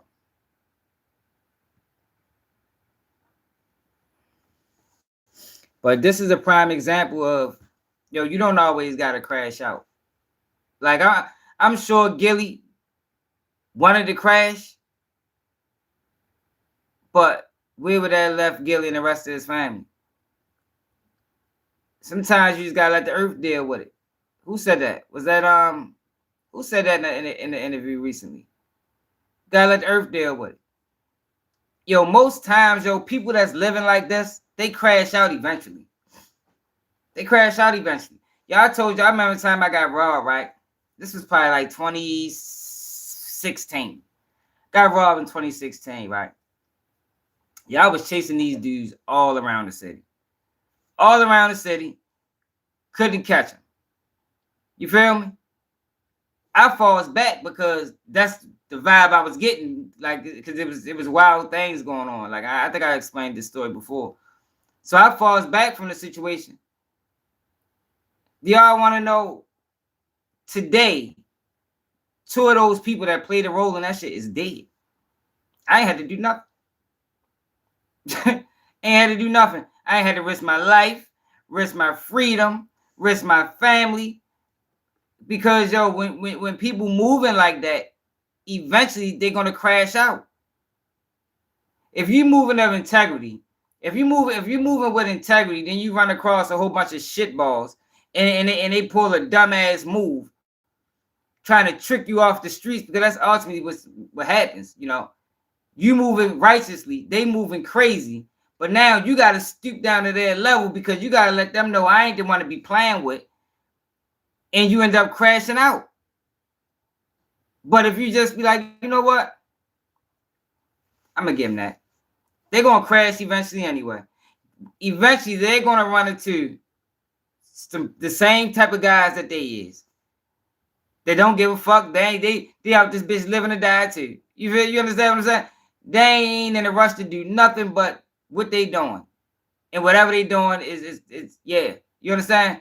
So eventually they're gonna run across those same guys, yo. Them same guys, and they got shit to live for in their mind, just like the guys that's running around bullshitting, and they're gonna spank them. Yo, I told y'all before, right? I had a situation where it was me and my man riding down the street. We riding down Pimlico. I think we was chasing some perks or something. We on a perk chase. It's like 2 o'clock in the morning. You feel me? We on a perk chase. So a dude just hit my car. Boof! I'm driving my girl car. I wasn't even driving. I'm driving her truck. Just hit the car. Boof! While we was riding past, like I think he was walking across the street. So my man like, oh, you know y'all? I'm like, man, fuck no. You feel me? So I stopped for a minute. I said, you know what? I'm ready to go get the, you know what I mean? So I rides home, go grab this car, comes back, park, and I'm walking down on the dude, right? But as I'm walking down on him, I'm watching him. I'm looking at how he moving. He out there just fucking with people. It was a lady taking her bags in the house. He bothering her. So I'm thinking to myself, like, if I do something to yo, right, and I get caught, I'm gonna be mad as a bitch. You feel me? Because I got a whole family depending on me. The way this dude is moving, if he get killed, they won't even miss him. You understand what I'm saying? If he get killed, they won't even miss him. But if I go to prison for killing yo, my family gonna hurt. My kids gonna hurt. So you know what I did? Got back in the car. Now, I ain't let him slide. Don't get me wrong. But I didn't go with what I was first going to go with. You feel me? I ended up catching him in the bar. He walks in the bar on Pimlico in Woodland. That little bar right there. He walks in there. I go in there. I say something to him, he say something steals him. We just get to beating him in the bar. But if I'd have went with my first instinct, I probably wouldn't be here talking to y'all right now. And people gotta start using their brain instead of moving off emotion. If I'd have moved off emotion instead of analyzing the situation, I'd have put myself in a situation where it affected so many people for a guy that was probably drinking himself to death. You get me? And it'd be a lot of those type of situations, yo. If you just think that shit through, give your mind time to process everything. And 9 times out of 10, yo, you're gonna move different. You realize this shit ain't worth it. Because a lot of times you're not even beefing with somebody that's on the same level as you in life. You beefing with somebody that's, you know, and I ain't saying, you understand what I'm saying, yo. Like, when you out here taking care, you paying bills, you taking care of kids, you really an asset to your situation. But you into it with somebody that's sleeping on a couch. You understand? They ain't, so you know why they moving the way they fucking moving. Because, and they ain't the fuck, you understand what I'm saying? I ain't trying to degrade or demean nobody, but I'm just trying to get you to understand, like, yo, it's 2 different kind of people in this world. It's people that do, there's people that don't. And a lot of times the people that don't fuck over the people that do. And then they force your hand. Or at least they try to. They try to force your hand, and then when you react, now you done fucked up everything. And meanwhile, it might be 6 people at this person's funeral. We just gotta start thinking shit through, y'all. But it's sad to see Shorty, who had talent, get sucked into the streets the way he got sucked into the streets. Motherfucker tried to kill him twice. They say he killed Gillie's son. Shorty got sucked into the streets, yo, and he could have done so much better. And left his mother with a fucked up ass memory.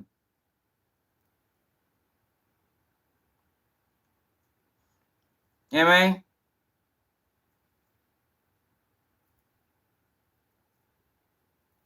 Yeah, yo, like, yo, it's just about, yo, sometimes you just gotta let shit play out. Yo, what happens a lot of times is, yo, we move too fast. Motherfucker move too fast, yo. And when I was going through that situation with them guys, I was moving too fast. But eventually, I had to think, like, yo, why the fuck is this so hard for me to bump into these dudes? Like, why every time I got a chance to do something to one of these dudes, they always find a way to get away? And it had me thinking, like, oh, maybe I ain't supposed to be the guy that teach them this lesson. You know what I mean? Yeah, I'm mad as a bitch. They played with me. I'm pissed. Don't nobody play with me like that. That's what my mind thinking. But eventually, you gotta be like, yo, maybe you can't always be the one to teach the lessons. Sometimes you gotta learn from the lesson that's being taught to you. And sometimes that should be it'd be a hard pill to swallow, but it'd be worth it. At the end of the day, yo, because you don't gotta spend the next 20, 30 years or the rest of your life in prison off of making a fucking bad decision that you fuck around regret when you get caught, or if you get caught. Like,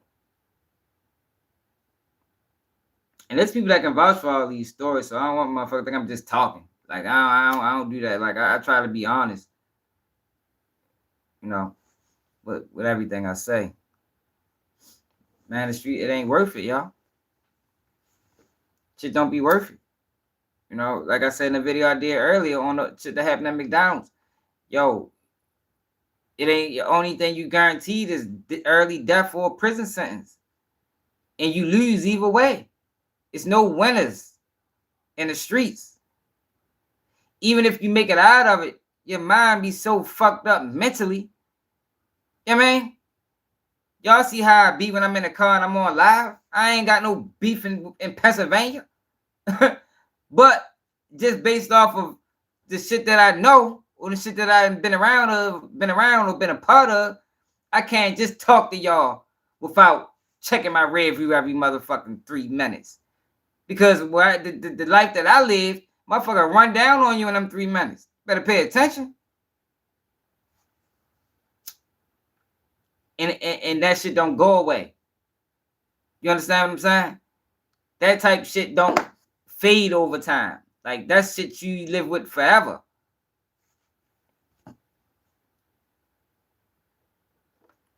But then we got, are y'all familiar with what's going on with Wendy Williams, y'all?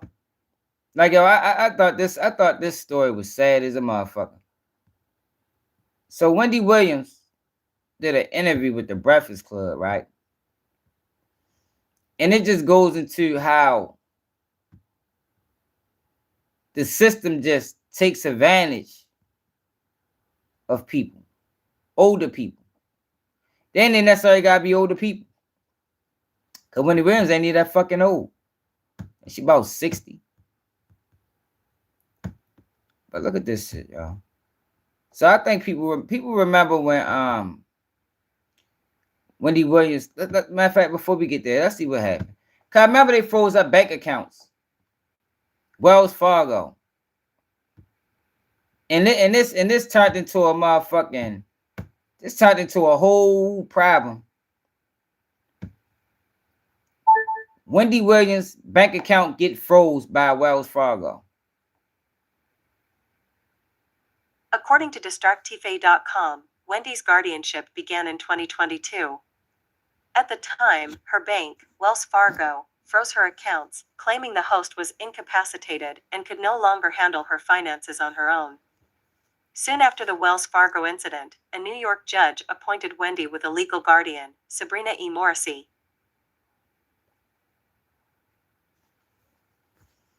All right, so that's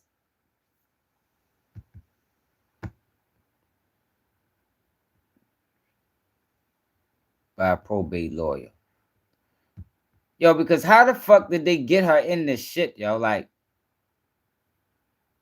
they put her in this situation. It seems like she ain't have no say in it.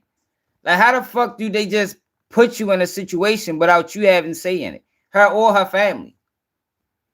You say her husband and her husband did it? Say TV personality Wendy Williams, 57, allegedly requests her bank statements from Wells Fargo at the start of the year to find out that not only had the financial institution restricted her from accessing them, but it had frozen her bank accounts and petitioned the court for a temporary financial guardianship over her as well. How do the bank petition the court? Like, oh, this is fucking crazy, man. The motive behind Wells Fargo action supposedly was to protect Williams' finances because Williams' Wells Fargo financial advisor, Laura Schiller, had notified the bank that the former talk show host was of unsound mind.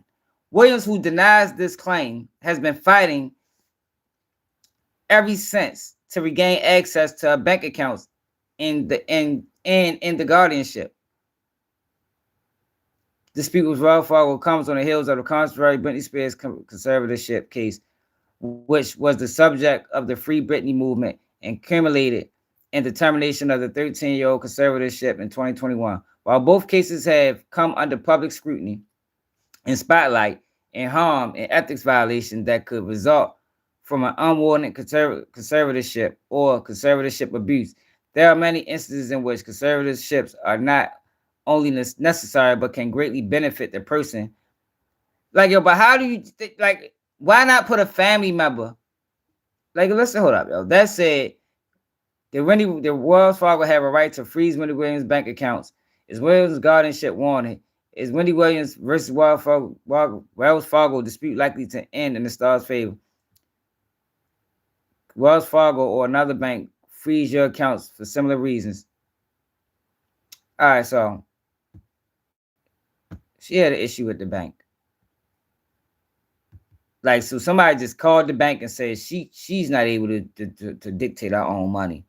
And the bank decided to do this.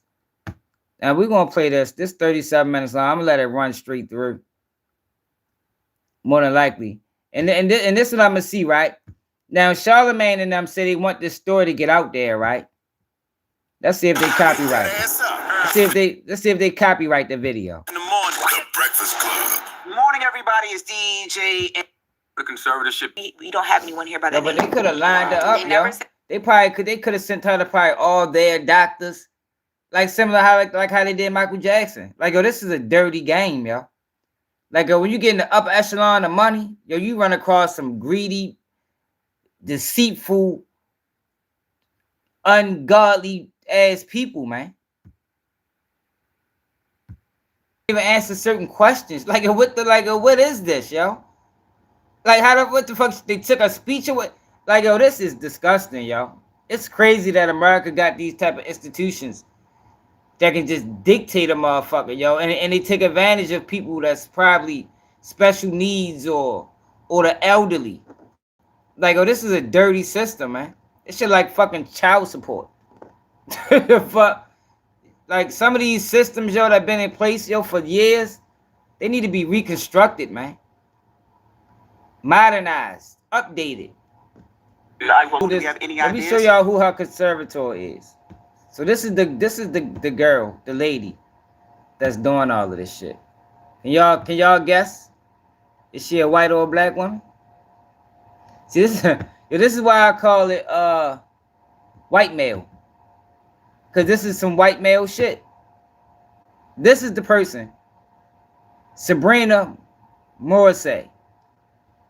This is the person that's doing that shit to Wendy. Like is that a man or a woman? I don't even know what the fuck that is. I don't know if that's a man or a woman, y'all.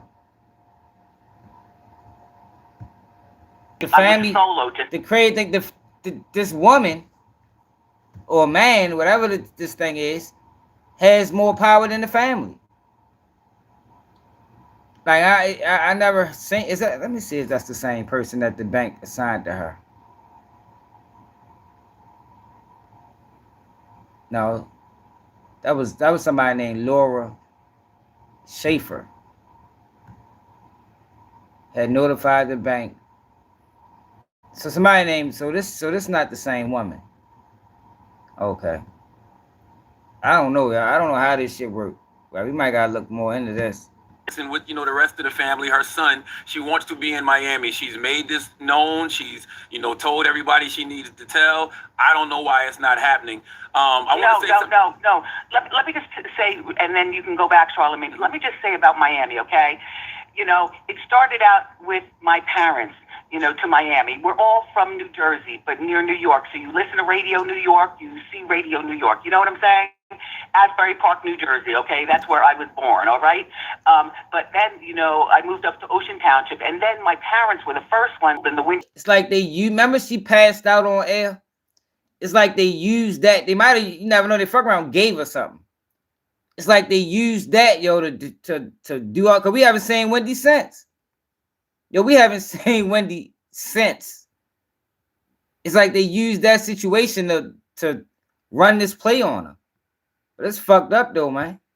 They only go after the rich or the wealthy or the financially well off. You know that's how the system works. Arians have not spoken. They ain't doing this shit to no poor people. Positively about Williams' guardianship. There's a bill in the New York legislature right now that's designed to curb guardian abuse and prevent guardians. Like there was nothing wrong with this. Like this is definitely payback. Wendy didn't probably burnt a lot of bridges, but that don't make it right. You know what I mean? Like, so I don't want people. This shit wrong. It's wrong to do this to somebody, man. And it's just amazing, yo, how United States presents themselves to the rest of the world like we so much better than everybody else, yo, but we got some fucked up shit going on over here, man. The problem is, the difference is we like to hide our shit. These other countries is out front with the fucked up shit they do. Pointed the lady, the lawyer made contributions to the judge. Like, they all in this shit together. The judge, the lawyer, the lady, they all in this shit together. That's why it's so hard for her to get out of it. Like, how do you get out of that? If the judge, the lawyer, and the conservator is in cahoots, how the fuck do you get out of that? He is currently prison, man. Like, I done went to prison over this shit, man. Like, this fucked up. Let me show y'all something else that's fucked up. The Law and Crime Network coverage on Diddy, yo, is egregious, y'all. Y'all know we've been covering Diddy, yo, since they've been doing this shit. Yeah, but look at this video that they put out on Diddy. Listen to this. Look at this shit. It's like, yo, Long Crime Network need to be stopped, yo. Like, I don't know how they getting away with this shit that they doing.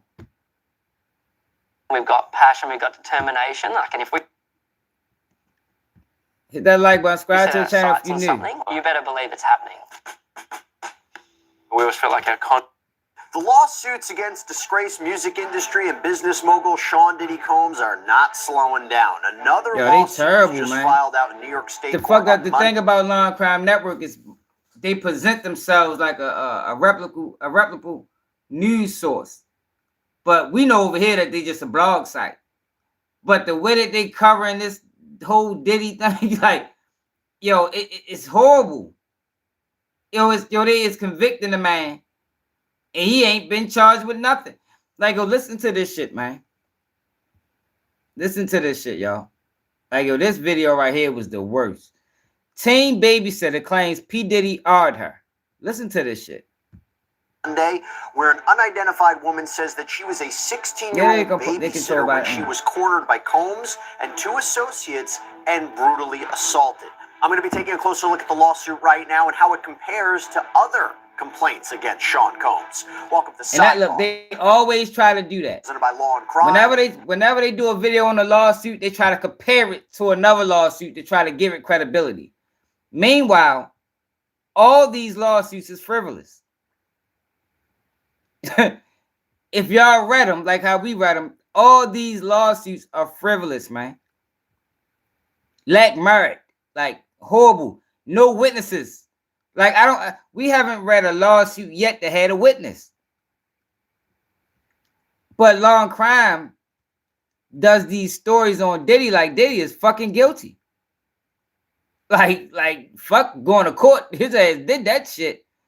But listen to him. I'm Jesse Weber. All right, so now it's time to talk about this new lawsuit. And we have an anonymous woman who would be in her 40s right now who says that she was just a high schooler working to make a little extra money as a babysitter when she was targeted by Sean Diddy Combs. Now, she, of course, is not the first and likely not. She was a high schooler.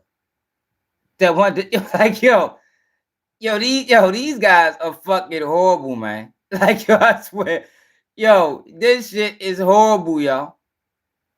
The last to file a lawsuit against the music and entertainment mogul, right? As you know, Combs currently locked up in the Metropolitan Detention Center out in Brooklyn, New York, awaiting trial on federal racketeering and sex trafficking charges. Right now, his trial is scheduled to begin on May 5th, this the thing. 2025. If Diddy found guilty, he found guilty. But the coverage, see, this is the thing y'all gotta understand, yo. This is what they always do. They kill you in public opinion. You know why they kill you in public opinion? Because the jurors are watching these videos. So if you can convince the jurors, excuse me, if you can convince the jurors that this person is guilty way before trial, it makes it that much easier to find them guilty in court, even if the evidence is lacking. Yo, the evidence, and yo, most people still don't understand that it's only one victim in Diddy case. Most people. You got thousands of millions of people watching Diddy's situation. Probably 5% know that it's only one victim. It's not 30 victims. It's not 20 victims. It's not children. It's no other celebrities. It's not none of that. But you watch Long Crime Network and Tissa Tells Lies and all these other motherfuckers, they create this narrative that, yo, Diddy is a fucking super predator that got 75 people coming to court. And that's not the truth. It's not the truth. Long Crime Network is, Long Crime Network job is to run narratives. Whatever the narrative is, on whoever the person is, that is their job. It's not a reputable source for information. They're not into telling truth. Watch how he's spinning this story, yo. Like, yo, it is crazy. It's dirty as it can be. Just watch how he's spinning. When you think about that, that is just right around the corner. We'll see if that date sticks. But I'll tell you what, we'll actually get a little bit more into the details about that trial timeline in just a minute. Whole bodyguard. I want to talk about this latest lawsuit. Or so it was filed in New York State Court anyway. on Monday. It is a state case, not a federal case. The named defendants are Sean Combs, a.k.a. P. Diddy, Bad Boy Entertainment Holding, Inc., doing business as Bad Boy Records, Combs Enterprises, LLC, and John Doe 1 and John Doe 2. By the way, I have to say, it's always interesting talking about Sean Combs' affiliated companies in these lawsuits because we can't forget that prosecutors in the Southern District of New York say that Combs was using the employees, the resources, and you see what they did? This is how they confuse everybody. They go from the lawsuits, then go to the indictment. So most people get it confused thinking it's the same thing, but it's not. Yo, there is not. Yo, Diddy got 40 lawsuits. Think about this, y'all. How much sense do this make? How much sense do this make? Diddy got 40 lawsuits, right? 40 of them. And not one of these lawsuits ended up in the indictment. Not one. Not one victim of the lawsuits. None of them are in the indictment. Yo, how much sense do that make? What does that say the feds think about these lawsuits? But Long Crime runs these narratives like, yo, these lawsuits are credible. These lawsuits speaks to Diddy guilt. But these lawsuits, is the sole purpose is to damage the jury pool. That is the sole purpose. The lawsuits is about killing his image in public opinion. That's it and that's all. None of these people get money. If you were to read these lawsuits, you would know. They sound frivolous. They sound like movies. Sound like shit that was made up on the fly. Like, yo, this shit is ugly, man. That people can do this to a person. And I know Diddy ain't the most favorable. I mean, I ain't even no fan of Diddy. But I'm not a fan of watching the system just run over top of a motherfucker with lies and fabrication either. Influence of his multifaceted business empire to further a criminal enterprise. That is the main allegation in the indictment that he's currently facing. According to the indictment that was handed down by a grand jury back in... You see what he's doing? Why are you talking about the indictment? They do this with every lawsuit. Why are you talking about the indictment? I thought this is about a lawsuit. Teen babysitter claims Diddy. This is about the indictment ain't got shit to do with this story. Keep the indictment out of it. But I told y'all, it's just to blur the lines. It's just to confuse the people. Like I said, y'all, most people, how many of y'all know it's only one victim in Diddy case? Out of the 174 people on here, how many people know that it's only one victim? Most people think it's 20. Most people think it's going to be a list coming out that's going to name other celebrities and like, yo, it's only one victim. September, quote, the defendant operated his business headquartered at various times in Manhattan and Los Angeles under a variety of United States-based corporate entities, including Bad Boy Entertainment, Combs Enterprises, and Combs Global, collectively the Combs businesses. Corporate entities in the Combs businesses included, among other things, record labels, a recording studio, an apparel line, an alcoholic spirits business, a marketing agency, and a television network and media company. And later on in the indictment, the government alleges members and associates of the Combs enterprise this is irrelevant information to engage in, among other activities. Right now, he's giving y'all a whole bunch of irrelevant information that has nothing to do with what they talking about. Irrelevant. What the fuck is you talking about this for? The only reason they doing it is to give credibility to these fucked up ass lawsuits. Sex trafficking, forced labor, interstate transportation for purposes of prostitution, coercion and enticement to engage in prostitution, narcotics offenses, kidnapping, arson, bribery, and obstruction of justice. The defendant and others known and unknown participated in unlawful and other activities related to the conduct of the Combs Enterprises affairs. These individuals included certain Combs business employees, such as members of Combs security staff, household staff, personal assistants, and high-ranking supervisors, as well as other close associates of Combs. Now, to be clear, Combs has always maintained his innocence. And that's my thing. That's my thing, man. How can he get a fair trial with this shit? There's no way he's getting a fair trial with this shit. In Long Crime, they probably got 75 videos on Diddy. All slander, all lies. But they get all the views. That's the thing. So no matter how hard you combat this shit, the general public is going to believe what Long Crime says, because most people don't even know Long Crime is not a news source. Long Crime is a blog site. They ran by a digital marketing firm that run up your views and promise you, you know what I mean? Plea in federal court, reportedly told his attorneys that he can't wait to fight the allegations in court. That might be one of the reasons why they've been pushing for a trial that is, less than a year after he was arrested. You don't usually see that in a criminal case. What's up, Scott? And while Combs had previously settled that bombshell lawsuit that was filed against him by Cassandra Ventura, the one that really got the ball rolling on all of these legal actions against him, he has never been found liable for any misconduct in any of these lawsuits. I want to be clear about that.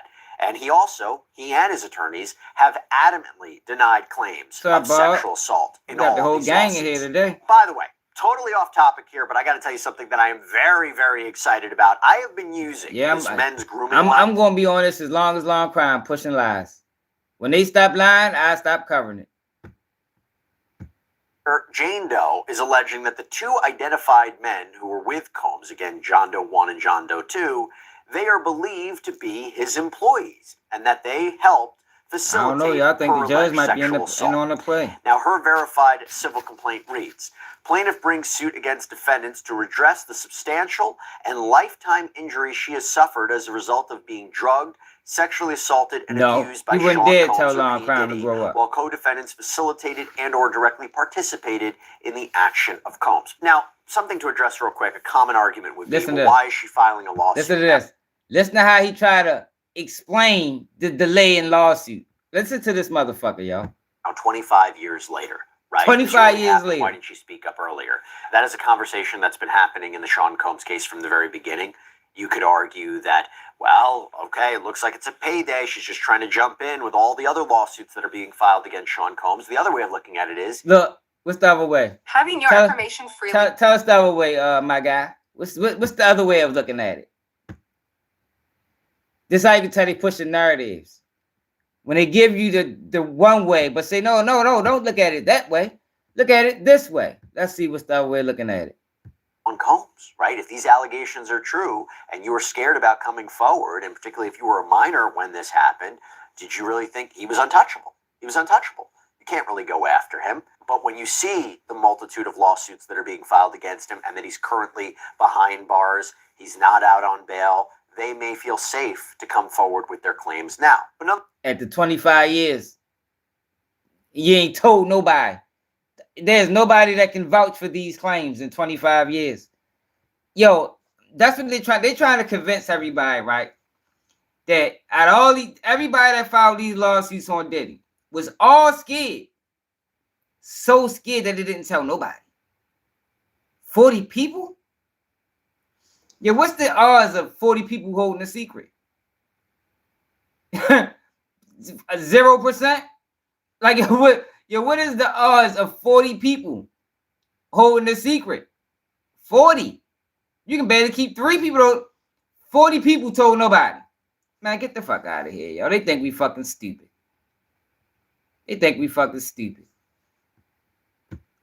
Nonetheless, she still has to prove that this happened just to win her case. And let's talk about that, because Jane Doe is suing for violation of New York's Gender Motivated Violence Protection Act.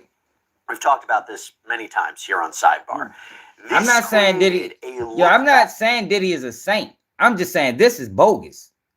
Like I'm sure Diddy did some things in his life. He had money, he had power, he had influence. I'm sure he did a lot of fucked up shit. But these lawsuits is bogus. This case against Cassie is bogus. He didn't sex traffic Cassie. Back window for victims to come forward and file. So basically what they're trying to convince us is, in front of the world, for 10 years, in front of the world, while we were seeing them at award shows and in parties and on the red carpet, that Cassie wasn't actually his girlfriend. She was being sex trafficked. Think about, like, yo, he sex trafficked. Did he sex traffic Cassie in front of the whole world? That's what that's what they telling y'all. That's what they trying to tell us. Man, get the fuck out of here, man. That just sounds stupid. Claims. That's all that video proved, y'all. That's it. That's it. And I ain't saying that the demeanor or, because that was fucked up. I never put my hands on no woman like that. But that's all that video proves, is that him and Cassie had a violent relationship. Even if the statute of limitations would have normally run out, and that the claims would have straight up, and that's where laws like the straight up, Violence Protection Act comes in. Because as of March 1st, 2023, victims could pursue civil claims for past offenses, no matter when they happen. That look-back window closes pretty soon, though. It's set to expire in March of 2025.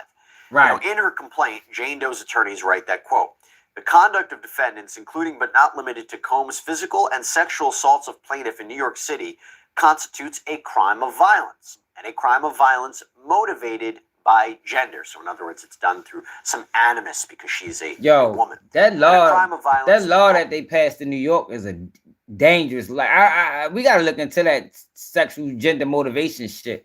They just passed that, yo, and in every lawsuit they filed on Diddy, they filed under this fucking law. So this plot to get Diddy was in motion for a while, y'all.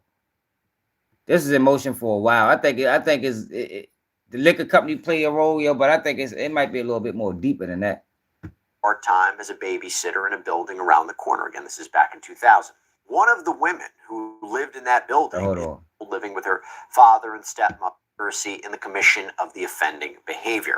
According to the complaint, Jane Doe grew up in Lower Manhattan. She was 16 years old, living with her father and stepmother when she started working part-time as a babysitter in a building around the corner. Again, listen to what happened, y'all. One of the women who lived in that building is described in this complaint as, quote, "a well-known woman with whom the defendant was in a relationship." Now, Combs had started his meteoric rise to the top of the hip-hop world during the 90s, was a very well-known name at this point, especially in New York City. And the complaint reads, on or about in between late August or early September 2000, when she was 16 years old, just before school started, plaintiff was working as a babysitter in the building where Combs' romantic partner lived. As she left the babysitting job and was exiting the building, the plaintiff came upon Combs, who was in the presence of two male individuals who apparently worked for him. Combs was sitting in a car with the door open. Combs engaged her in conversation, asking where she was going so late at night, and that it was not safe for her to be walking alone. She advised Combs that she lived around the corner, was familiar with the neighborhood, and would be fine. Combs offered a ride home several times, which she continued to refuse. After much cajoling by Combs, she agreed and got into his car. Getting into Combs' car that day was something plaintiff would come to regret forever. During the ride, plaintiff became scared when they did not drop her off at home as promised. The defendant. So you got a 16-year-old got in the car with three grown men in the middle of the night to get a ride home. That's where we at right now in the story, y'all. Three grown men. For a drink to, quote, calm her down. Want to extend your buying power? Offered her a drink to calm her down. Where they get drinks from? What, they just had them already, Did they stop at the bar, or did he already have drinks on deck? Co-defendants proceeded to a location. Defendant gave her a drink to, quote, calm her down. She soon became groggy and unsteady. Combs and his staff, the two male co-defendants, proceeded to a location where she was sexually assaulted by Combs. Where's the location? Now, this is something that has been alleged. Where's the location? Like, yo, like this shit just like extremely vague. Where the fuck did they take her at? Like, yo, this shit is a fucking lie, yo. It's a fucking lie. Time and time again against Sean Combs that he or his associates would use tainted drinks to make the victims compliant. Multiple lawsuits against Combs, alleged victims claim that they had a drink at a party or an audition before starting to feel woozy or sleepy. You see, there they go, trying to give it credibility. Look what they do. Look what they do to give it credibility. They start going through all the rest of the frivolous lawsuits and say, look, it sounds just like the rest of them. Like these, yo, Lord Crab need to be shut down, man. Need to start petitioning this motherfucking page. Alleged victims claim that they had a drink at a party or an audition before starting to feel woozy or sleepy, and these victims say they don't know exactly what happened to them after that. But they know Combs. They allege, many of them, that they would regain consciousness and they would find Sean Combs sexually assaulting them. Yo, get the fuck out of here. Hey, yo, listen to that shit. They all just was out of it. And then they just somehow regained consciousness. Oh shit, there go Diddy. Like, I don't know how many people. Like, I used to drink heavy. And yo, when you out, you don't just wake up and then just can remember everything that happened. Man, fuck no. You don't remember that shit. Like, fuck is you talking about? Like, why are they playing with people like this? Like, we ain't got our own life experiences that we can relate to this situation. Like, yo, I had a lot of drunk nights in my life. And motherfucker had to be like, yo, you don't remember da-da-da-da-da-da-da. And I'd be like, man, I don't know. What the fuck happened? I was fucked up. You feel me? But all these people was just high off drugs. Went out. And next thing you know, there goes Diddy. Get the fuck out of here, man. Your Law and Crime Network need to be ashamed of their self-reporting this bullshit.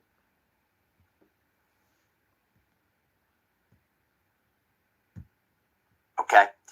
And while a few victims say they were able to fight back, many others say they couldn't control their bodies enough to try to get away. Back to Jane. Yeah, but that's how it go, man. You don't remember nothing when you fucked up like that. Don't remember shit. Even if you do get up, you still fucked up. That shit don't work that way. You just magically wake up and, oh shit, my memories, I ain't even drunk no more. Like, get the fuck out of here, man. Head might be spinning. You don't remember shit. Through with her, they dropped her off. Yeah, for real. She was eventually taken home and left in the lobby of her building by the same driver, John Doe 1 and or John Doe 2, who was present when she was picked up. By the way, one of the reasons that these people might be listed as John Doe 1 and John Doe 2 is because she might not know who these people's names are, but during the course of this litigation, during the course of discovery, those names will be known to her, and they might be named as defendants in this case. She's fucking lying. How the fuck she... Yo, this was 25 years ago. If she didn't know him then, she ain't gonna know him now. Like, it's like they trying so hard, yo, to make these stories make sense. No, the fuck she not. These motherfuckers be John Doe until the fucking case get thrown out. Now, this is another allegation, though, that has been repeated in both state and federal civil lawsuits, that Combs' associates not only knew what was going on. Hey, Amber, this whole story sounds crazy. Amber, you believe this story? You believe that this girl, this is the story. You believe that this girl walked out of her house in the middle of the night, 2 o'clock in the morning, and Diddy was dealing with some girl in some apartment building. He just happened to be outside. This is Diddy. He just outside 2 o'clock in the morning, him and two other guys. And she walks past. And they're like, hey, where you going? Oh, I'm going home. Need a ride? No, I'm good. Need a ride? No, I'm good. Need a ride? Okay, fuck it. I'm going to get in the car. So this 16-year-old get in the car with 3 grown men on a ride to wherever. Because they never specified where they went. She gets offered a drink. Next thing you know, she's woozy. She wakes up. Diddy assaulted her. And now she's back at the hotel lobby. That makes sense. That shit sounds fucking crazy. Sounds crazy. Like, you gotta give us more detail than that. Like, you don't even know where the fuck you went at. How are we supposed to believe your story of Diddy, but you don't even know where the fuck you went? You don't know the other people. You don't know shit.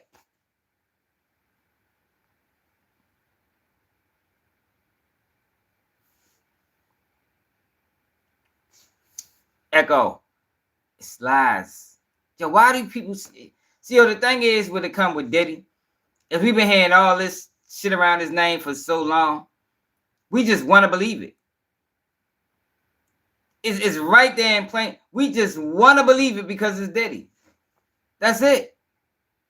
I'm sure Diddy did some things. He didn't do these things. Yo, ain't none of these people getting paid. None of them.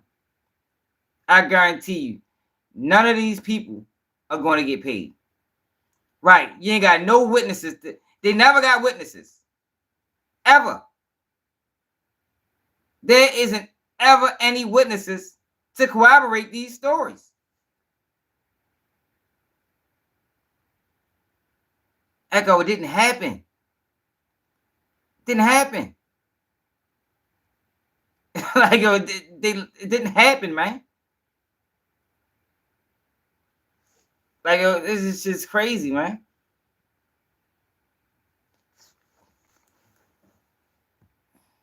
But they helped him drug his victims. Yeah, Lisa, this is a different story. This is a teen babysitter. That all she wanted to do was make money on her spare time and babysit. And she was leaving the babysitter house. And Diddy just happened to be outside because he was dealing with a girl in the building. The girl not named, though. Like, man, come on, man. Like, I don't fall for this shit, man. As these people were assaulted, that they did nothing to stop it. For example, the lawsuit that was filed against Combs by Texas attorney Tony Busby that also names music industry titan Jay-Z that asserts that a 13-year-old... So you find out days later, maybe weeks later, and tells nobody. Like I said before, Diddy got 40 lawsuits. Diddy has 40 lawsuits. No witnesses.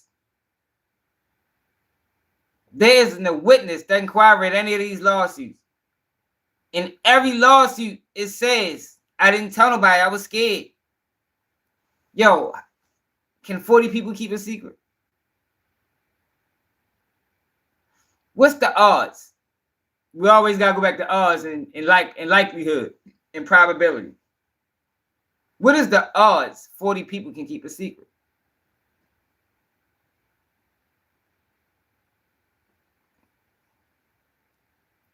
Is anybody gonna respond? What is the odds 40 people can keep a secret? Like, yo, we gotta start applying common sense, y'all. We gotta start applying common sense.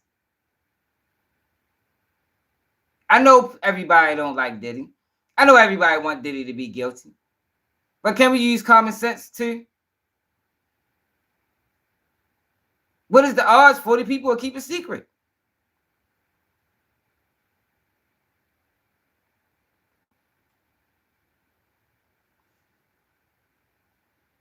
Like, yo, come on, man. Like, yo, people don't even want to respond because they know the answer.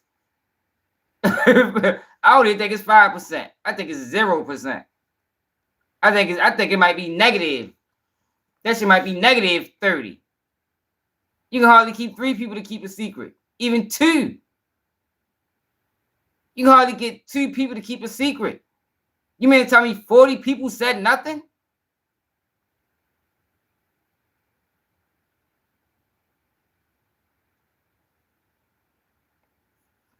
Man, that shit like negative 0, man.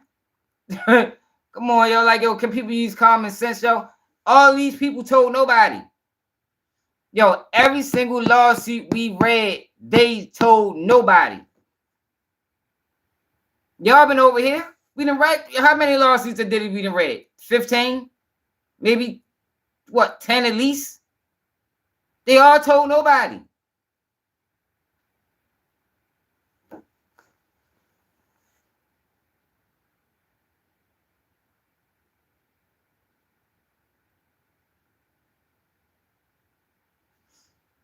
man, if you talking about money, shit, everybody want to check. So all these people just terrified of Diddy. Everybody. Even people that didn't even know him. Like I can see Cassie being scared of Diddy. She don't know him. I mean, she knows him well. She know what he capable of. But just a random motherfucker that he bumped into, wherever he bumped into him at, they scared of Diddy too? He haven't shown them none of his power. They haven't seen none of his power in real time. But they scared of him too. Yo, we gotta use common sense, y'all. We gotta use common sense, y'all. Girl was able to escape a New York home where Combs was throwing a party in 2000 after she claimed she was raped by these two men. Well, she also claims that a female celebrity who's not been identified was in the room watching these assaults happen. Her complaint also claims that she ran out of that home naked, past other party guests who seemingly didn't react. Hey, Tim, I'm saying, that's what I'm saying. I can see Cassie being scared. But Cassie knows that. Cassie knows that. But these random motherfuckers, they don't know what he can do. They ain't even tell their parents. They ain't tell no friends. They just all kept it a secret. Yo, what the fuck is the odds? Think about this. What is the odds that you've been raped by a multi-millionaire and you just never tell nobody? Never tell nobody. Multi-millionaire. Now billionaire. And you tell nobody. Come on, y'all. Yo, we gotta be better than that as people, y'all. Yo, we gotta be able to separate our emotions from our common sense. Fleeing the scene. That's why there's so many conversations about who's on this Diddy list, who else is going to be named, who else is going to be implicated. That if all of these allegations are true against Sean Combs, no one saw anything, no one was complicit in this. But comparing this again to another lawsuit, we have another man who claims that he was just 10 years old when he traveled with his parents to New York to audition for Sean Combs, but his parents didn't accompany him to his meeting with the rapper at a Manhattan hotel, he claims, and John Doe says that Combs wanted to see his singing and dancing abilities. Other people were reportedly in the room too. The boy didn't know who they were. According to his complaint, he filed a lawsuit against Sean Combs, also filed by Tony Busby. To be so for real, last year was kind of a lot for me. I was just feeling kind of like burned out and stuck. At some points, I struggled to see things getting better. So I made a hard decision to take a step back from some things and to just really work on my mental health. And a huge part of that for me has been therapy. At first, the idea of adding something into my schedule sounded a little overwhelming, but trust me when I say therapy can make a huge impact on your mental health. There's something about carving out space and time for yourself to sit and unpack and vent and talk to a therapist and reassess and realign with what you're passionate about, set boundaries and track all of those things. It's just so important. I have loved using BetterHelp. First off, they're fully online, which is just super convenient and super flexible, and I feel more comfortable being in my own home. Finding a therapist is kind of like finding a relationship. You have to find somebody you feel comfortable talking with, that communicates similarly to you, that you can just like vibe with. And BetterHelp has a network of over 30,000 licensed therapists on their platform. All of them have different backgrounds, focuses, specialties. I also really appreciate that they let you change therapists without any sort of fee. I actually changed therapists like 3 or 4 times when I was trying to find somebody I liked. Your present does not define your possibilities. Any time is an okay time to start making positive change. Consider trying therapy with BetterHelp.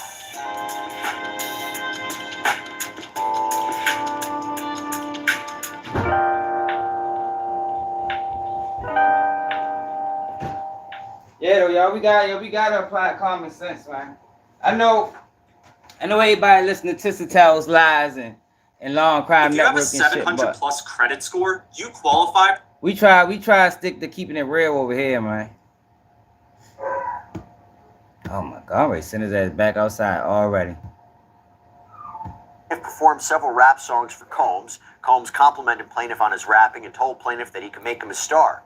Combs asked plaintiff. Hold on. This is another one. Listen to this one. Listen to this one. Against Sean Combs, also filed by Tony Busby. Quote, plaintiff performed several rap songs for Combs. Combs complimented plaintiff on his rapping and told plaintiff that he could make him a star. Combs asked plaintiff how badly he wanted to be a star and what plaintiff would do to get to be one. Plaintiff. He asked this to a 10-year-old. Where's the parents? Where's the parents?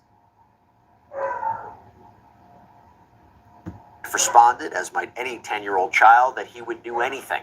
And John Doe says after he said that, ain't no one Justin of the other Bieber, people man. in the room, an associate of Sean Combs, gave this boy a soda. My other Doug is in heat right now. He think he gonna get to her, yo, but it's not happening. He been barking for 4 days, man. Made him feel funny. Eventually, he claims Combs then forced him to perform oral sex on him, and he eventually lost consciousness. The lawsuit said... And this 10-year-old told nobody as well, I guess. Everybody just tells nobody. This is a 10-year-old child. Just told nobody. Nobody ever known. Until 75 years later. Like, man, get the fuck out. I don't believe none of this shit. Says he was in a significant amount of pain when he woke up, and that Combs threatened that if he told anyone, including his parents, what happened, he would hurt them. So going back now to the babysitter's lawsuit against the rapper, it reads, given the extensive media coverage of Combs' abusive treatment of women, defendants Bad Boy Entertainment Holding, Inc. and Combs Enterprises, LLC had knowledge and were put on notice of the sexual abuse allegations made against them. So that's a way to get them on the hook for this. That's the way that you're trying to make these companies liable. Now, I'm unsure if that's actually going to work, if it's going to be sufficient, because usually you hold a company liable if the employee or owner was acting within the scope of his employment or was using company resources to commit the offense. They say enabling his behavior. Maybe, might work. Nick. But I also have to say, knows, yes, Nick? This lawsuit, if you read it, is quite bare bones, right? There's not a lot of corroborating information there. It's not a lot of corroboration evidence in any other lawsuits. Yo. Count, though, is very similar to other lawsuits. Look, here he go. Here, what I tell you what he did. He used one lawsuit to give credibility to the other lawsuit. But meanwhile, they all sound crazy. Corroborating information there. Her account, though, is very similar to other lawsuits that we've seen that is based, again, primarily... I'm ready to put the dub back on. I just let him back. Hold on. And he is killing me with this shit, man. Hey! Yo!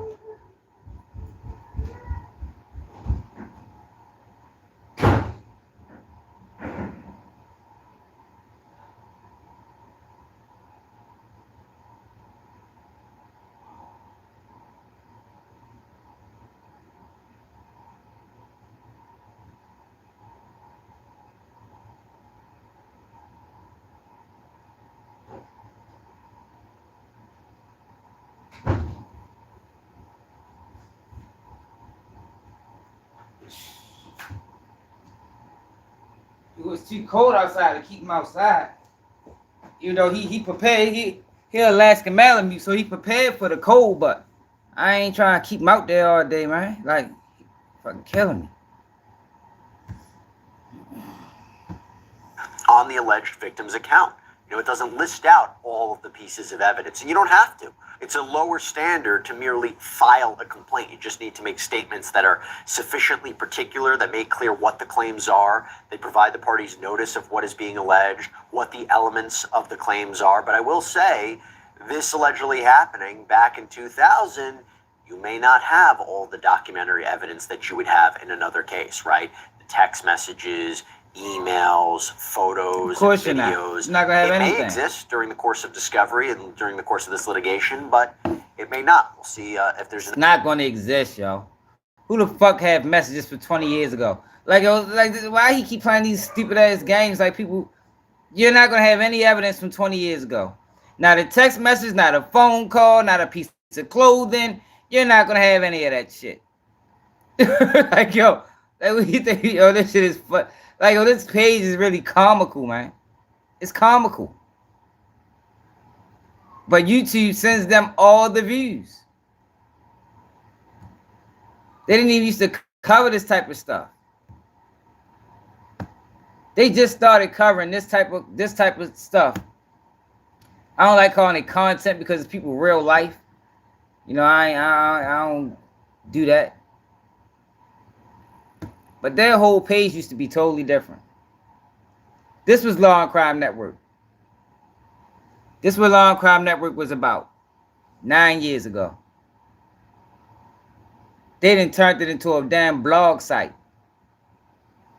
It was really it really covered court cases. Now it covers court cases and speaks on rumors and falsehoods, and they must have bought this page from whoever owned it. Shit is dirty, man. Dirty work.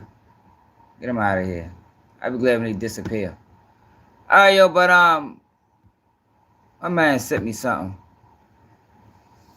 It's supposed to be text messages. J.Breezy Cash App. Detective, can you tell us what's in States Exhibit 29? Yeah, so. Oh, what the hell was that? So this is involving Julio Foolio murder. They went to court recently?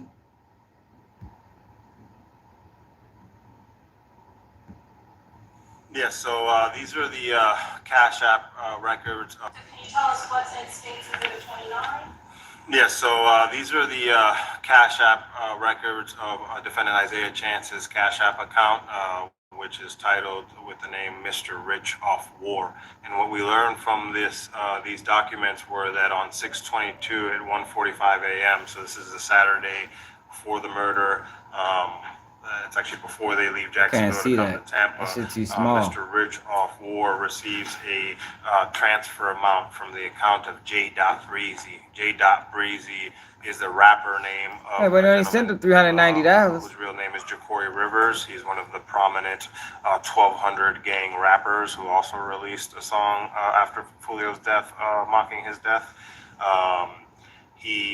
Mr. Jacory Rivers, J.Breezy sends Isaiah Chance $300. Everybody is watching me, and Jamie. Within I'm watching them too. Minutes of the booking, we see that we the watching charge each was other. paid for the Airbnb around that amount, $361.16.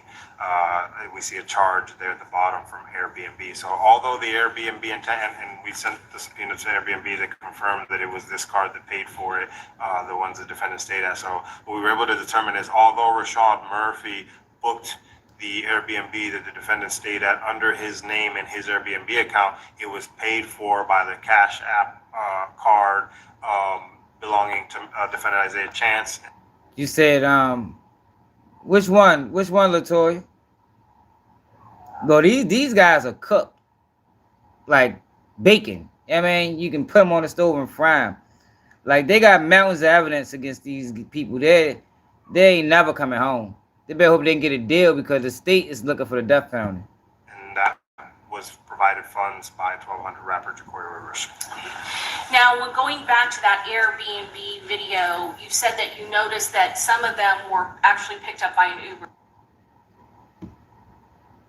Yeah, these guys are done. It's another video too. The fuck?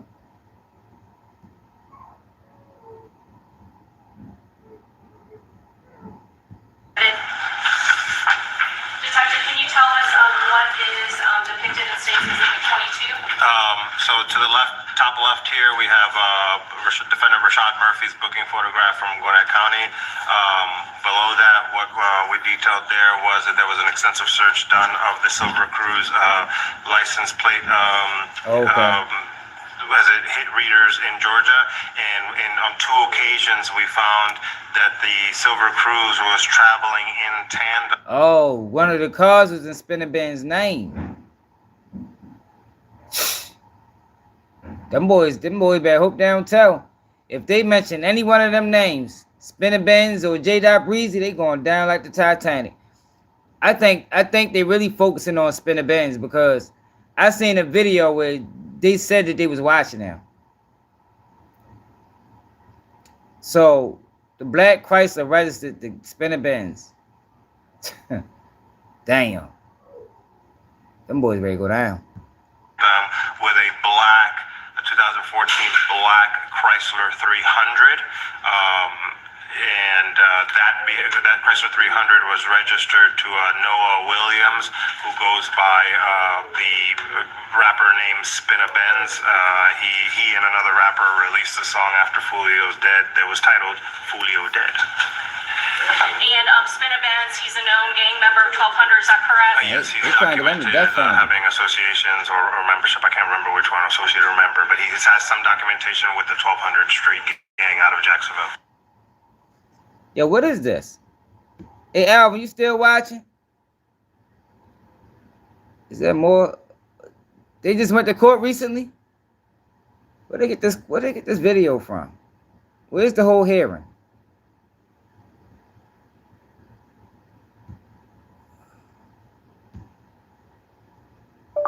Julio Foolio killers in court.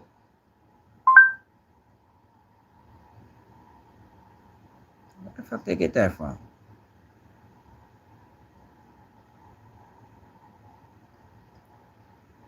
You said they went to court in Tampa? You said that was Thursday? Oh, so did this happen at the bail hearing? Oh, that must happen at the bail hearing.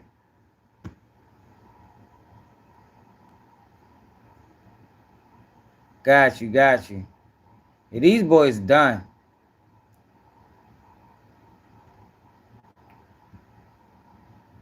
Shit was stupid. Late today, a judge heard arguments in the Julio Foolio murder case at issue whether Davion Murphy, he's one of the 5 suspects in the case, should stay locked up until trial. News Channel 8's Georgia MacArthur has the update on that.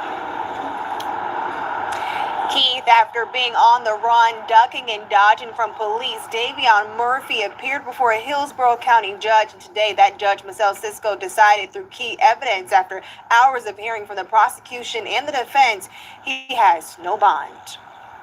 Davion Murphy, a 27-year-old suspect, appeared before a judge in handcuffs and a red jumpsuit. Murphy is one of 5 suspects who are wanted for their alleged involvement in the murder of Jacksonville rapper Charles Jones, known as Julio Foolio.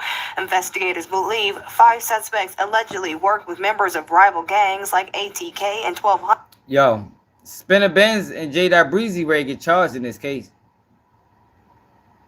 I know they probably scared shitless. Because they ready to get charged in this case. Watch. To kill Julio Foolio. Did you have an opportunity to see Davion Murphy make a gang sign with his hands? Yes. Yeah, when was that? LaToya. What's the kid name, man? Lord K. Shorty. I like him. I like K. Shorty. I think K. Shorty probably could have did some real good things if he ain't get caught up in that all that shit. And he talked about how Bibby, and he was worried that Bibby was connected to Foolio like that, and that shit hurt him, the fact that Bibby got killed. So who's the father guy? Because the Julio Foolio mother, when she did the interview, she said she ain't never even seen that guy before. Is that really Bibby father, or you ain't never heard of him either? Because she said she was asking around like nobody knows this guy.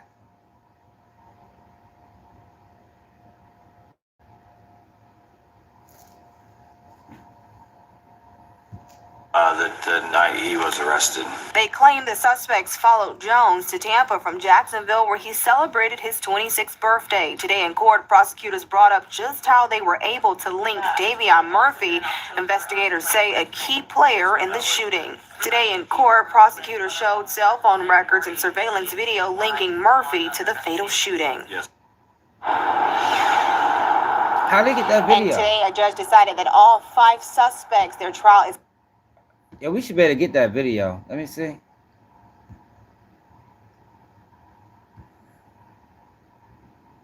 Yeah, they're going to charge them. Julio Foolio killer in court. Davion Murphy. According to They're going to charge ActionNewsJax.com, them. Tampa, Florida Davion Murphy was booked into a Hillsborough County jail Friday after being arrested in Jacksonville earlier this month in connection with the murder of local rapper Julio Foolio, born Charles Jones. He is due in court on Thursday, January 16th. Oh, so this ain't the article.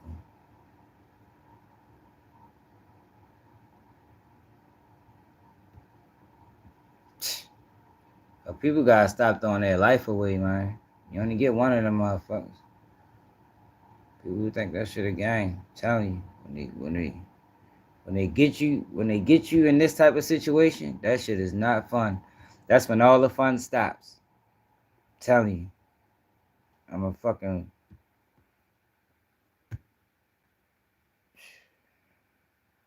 trying to tell you.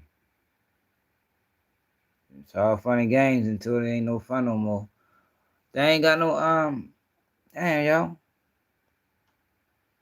I want to see that whole video. There gotta be a whole video somewhere. Matter of fact, let's see. Where did they get that from? What was this say? Duval County. Duval County. It's on Facebook. That's where it's at. It's on Facebook.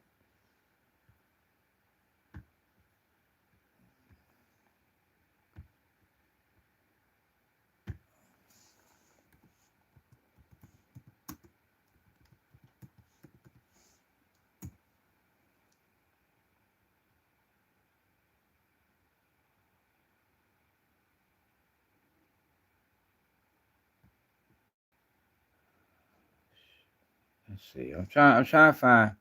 I want to see that whole hearing. Florida scanner. Duval County Sheriff's Office.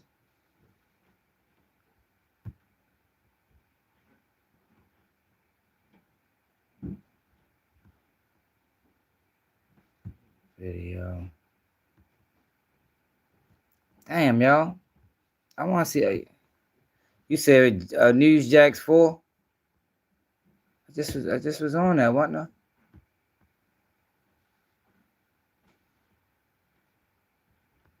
Appears in court with testimony. Here we go. Is this the whole hearing? My father and I were involved in a very bad wreck, and Attorney Dan Newland got that like button, subscribe to the channel if you new, y'all. Y'all really gonna help us. It's one of the largest. Y'all want to support the platform, man? Cash App Baltimore swag at the bottom, man. Support the movement, man. Personal injury law firms in the United States. I can tell you, insurance companies don't just hand over millions. Tonight, an update in the murder of Florida rapper Julio Foolio in Tampa last year. Davion Murphy, the fifth person arrested in connection.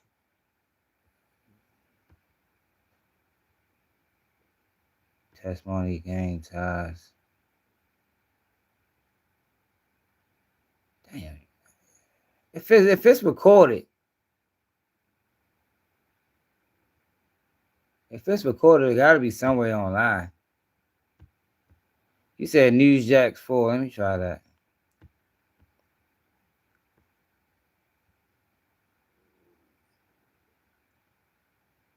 That's Fox Tampa.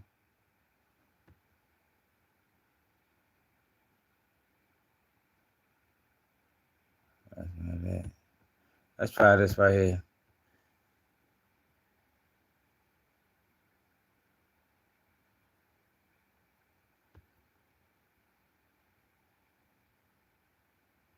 Murder investigation.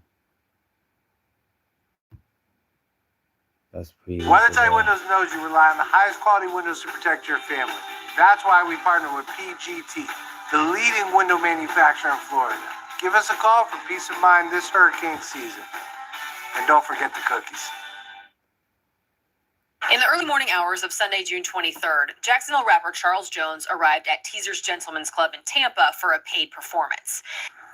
He's the gentleman wearing the red beanie hat. That's Tampa Police Homicide Detective Juan Ramos identifying the rapper, known as Julio Foolio, in new surveillance video from the club's parking lot.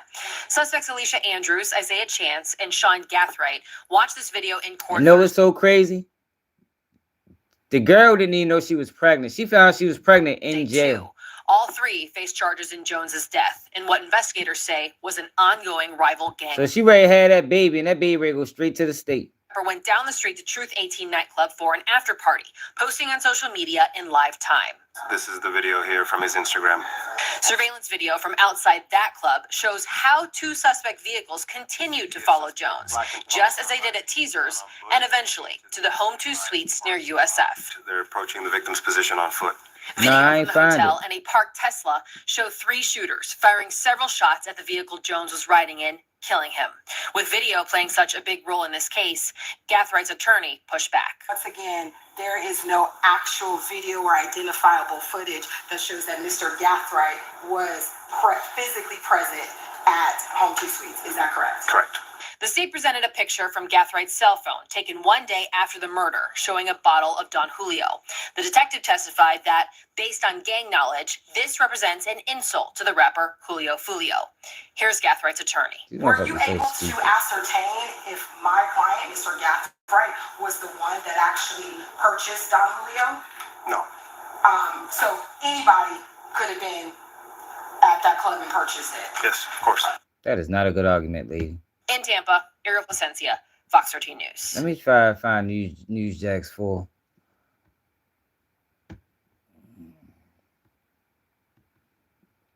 I want to go. Yo, it's probably not. News Jacks 4. Windows are created and installed with different levels of quality. According to news4jax.com, local breaking news and headlines from the local station in Jacksonville, Florida, WJXT, Jacksonville's Channel 4.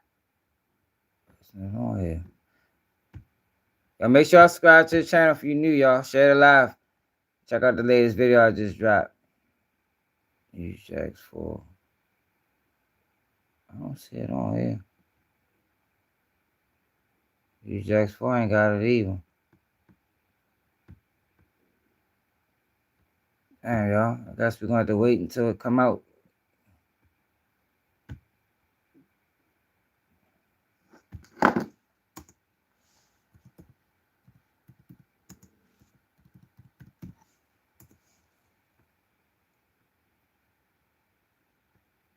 That was the 7th, so that ain't it.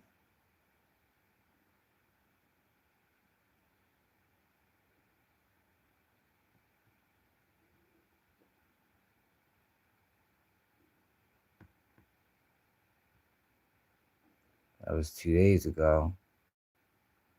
Action Jack News. I know we already seen this article.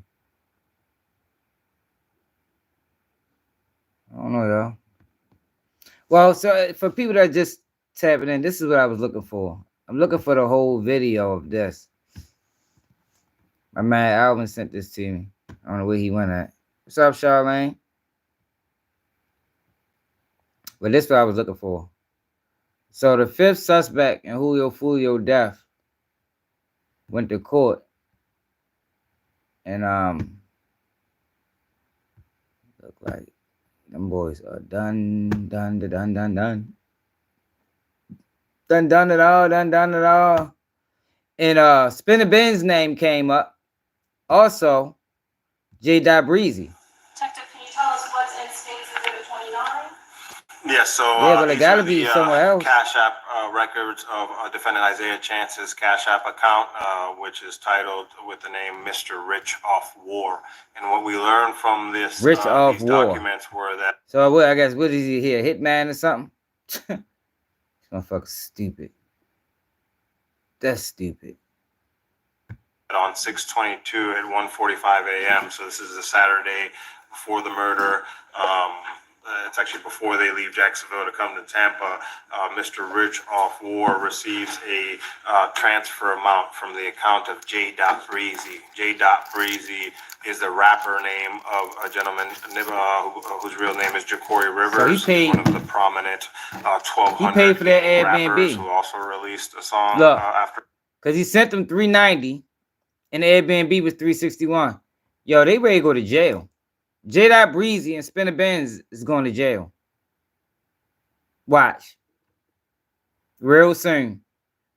All they need is one of them guys to mention their name. And it's a rap. It is a fucking rap. Foolio's death, mocking his death.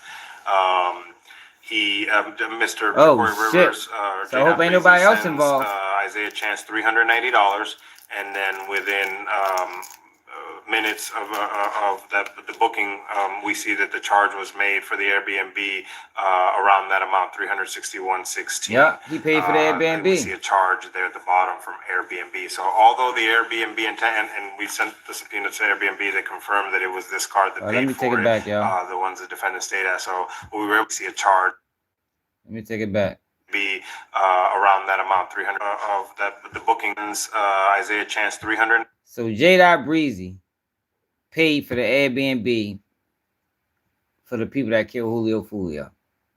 Mr. Jacory Rivers, J. Breezy sends Isaiah Chance $390, and then within minutes of the booking, we see that the charge was made for the Airbnb around that amount, $361.16. You think the girl was the rat? We see a charge. Why do you think the girl rat? From Airbnb. So although the Airbnb and we sent the subpoena to Oh, Airbnb she did to rat. confirm I that forgot it was she this did card tell. that paid for it, the ones the defendant stayed at. So what we were able to She said determine she is gave them boys although her phone. Rashad Murphy booked the Airbnb that the defendant stayed at under his name and his Airbnb account, it was paid for by the Cash App card belonging to defendant Isaiah Chance, and that was Yeah, but see the thing is, she might not know this information. Like if they smart, they ain't gonna tell her everything. She might not know, the inner workings of, if there was a bag dropped. For Jacory Rivers. Now, when going back to that Airbnb video, you said that you noticed that some of them were actually picked up by an Uber. Yo, we gotta get this whole video, y'all. Why the fuck we can't find it?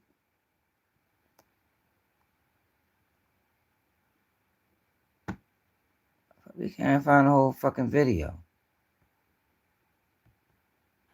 Did you then exit the interview room? I did. Were you able to observe the video that was linked to the room in live time, like in real time? Yes. And what, after you exited the interview room, did Davion do, if anything?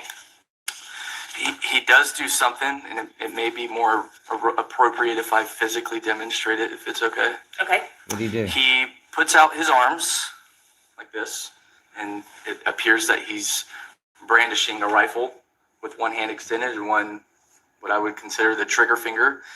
He starts walking around the interview room after he gets out of his seat, and this is after Detective Nieder and I left, and he's holding it like this in front of him, and then he starts going, and then he walks around, and then he does it again. And I know he ain't gonna do no telling, but that shit is stupid as a motherfucker. Did you then exit the interview room? I did. Were you able to observe the video that was linked to the room? Hit that like button, subscribe to the channel, y'all. Yes. And what, after you exited the interview room, did Davion do, if anything? He does do something, and it may be more appropriate if I physically demonstrate it, if it's okay. Okay. He puts out his arms like this, and it appears that he's brandishing a rifle with one hand extended and one, what I would consider the trigger finger. He starts walking around the interview room after he gets out of his seat, and this is after Detective Nieder and I left, and he's holding it like this in front of him, and then he starts going, and then he walks around, and then he does it again. And he does it multiple times. Were the comments that you were making about the shooter that you suspected in those videos, Davion Murphy, intended to elicit some kind of response from Mr. Murphy? No, I've never seen that before. Hold on, what did he say? And what was the question? In those videos, is Davion Murphy, and he does it multiple times. Were the comments that you were making about the shooter that you suspected in those videos, is Davion Murphy, intended to elicit some kind of response from Mr. Murphy?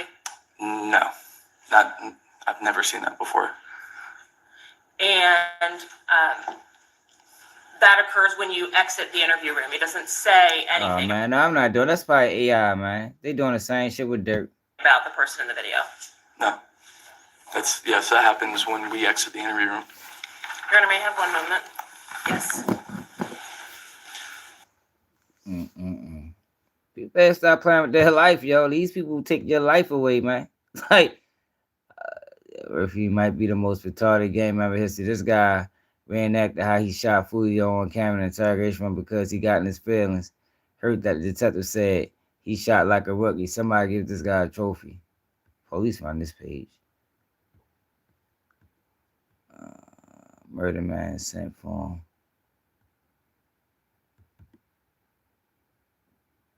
him. Only defendant Alicia Andrews came to the front door and goes in through the front door, and there are no other activations of the ring camera till the following day at 2:09 p.m.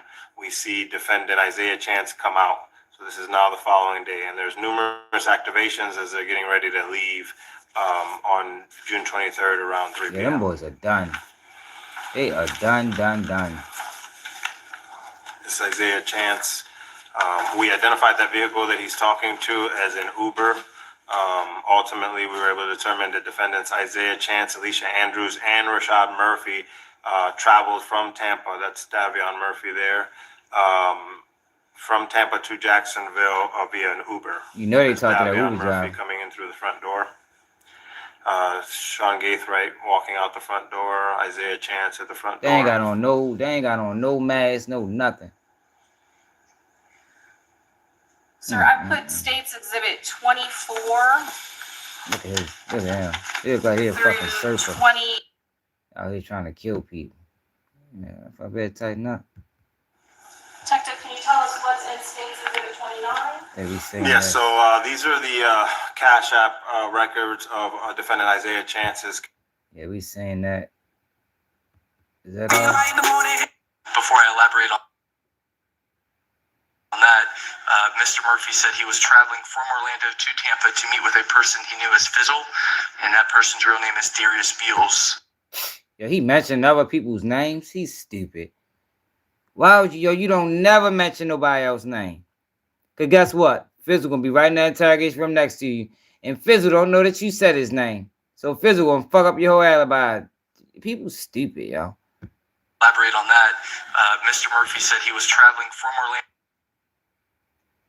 to Tampa to meet with a person he knew as Fizzle, and that person's real name is Darius Beals, who was murdered on June 28th, five days after this incident back in 2024. The Beals homicide and Fizzle being a part of the alibi that was provided, was that consistent with this interview that was conducted of Rashad Murphy, the co-defendant in this case? Yes. Okay, so both provided that they were with Fizzle at the time of the homicide. Fizzle got killed. Yes. But for different reasons? Correct. Okay. Were you able to confirm Fizzle's location at the time of the murder? I did. How about the hours before the murder, the days before the murder, honestly, or the days or hours after the murder? Where was Fizzle? What was his location?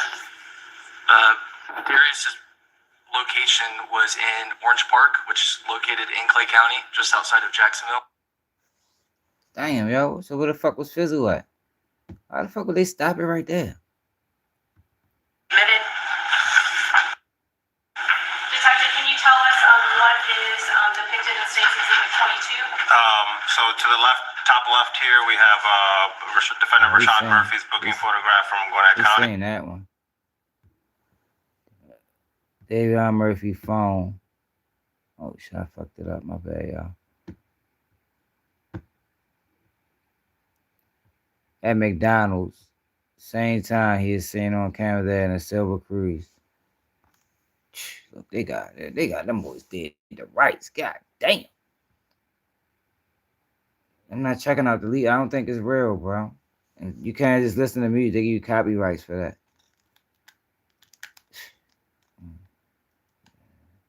I ain't gonna lie though, this was good police work. This was good police work. 23C. For the murder? So this is, so 14A off to the right there. That's The police run this page. That's how they got this fucking information. This page. Yo, all of these type of pages, y'all that be posting that drill shit and posting this type, I think that should be ran by the police. a still photograph taken from the Tesla camera from the homicide scene.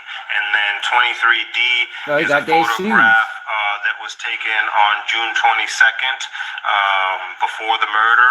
And it depicts the legs of an individual wearing black pants and the black military-styled boots. And on the floor, we see a black trash bag, shopping bag that contains some cartons of 305 cigarettes, a straight talk TLC ion, what we would call a burner phone, and a charger. And what we were able to determine from this photo is that the legs or the boots had a very similar appearance to the ones of the pistol shooter at the scene. Okay. And 14A, that's from State's Exhibit 14, the video from the homicide scene in Tampa. Is that correct? That specific So shot. they are done. They better try to. Well, they're gonna have. You might as well take it to trial. Hopefully they make a mistake. Y'all man, back in June when everyone thought Jay Fizzle was innocent and not affiliated with 1200. Oh yeah. I do remember that. That's when I linked on the what's it called, dude? The fucking the clown ass nigga. Fuck that clown ass dude name, y'all. The fuck that clown ass dude I got on when he was making fun of the people dying. A gang spitter. So he was their alibi. He ended up getting killed. But before he got killed, they checked it out and saying that they wasn't together. What the relationship between Mr. Bullard, aka Young and Ace, and the three individuals you've mentioned is? One was his brother, and the other two were friends. Which individual was his brother? I believe 23.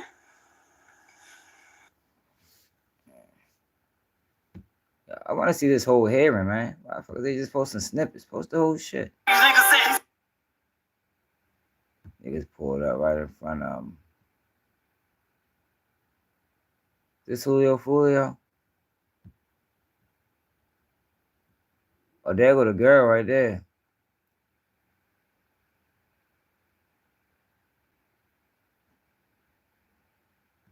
Oh, they right there. That's Julio Foolio right there. And they right there.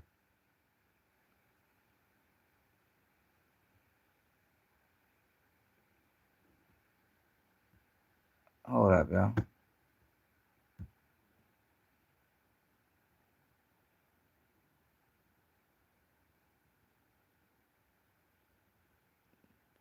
So the girl walks up to the thing. They coming around here. This Julio Foolio now right here. Now she was fully involved. Yeah, if he snitched before, he'll snitch again. You know how that go. So she can't even say she ain't know what the fuck was going on. She knew what was going on. Yeah. Where is this the video of? What video they got?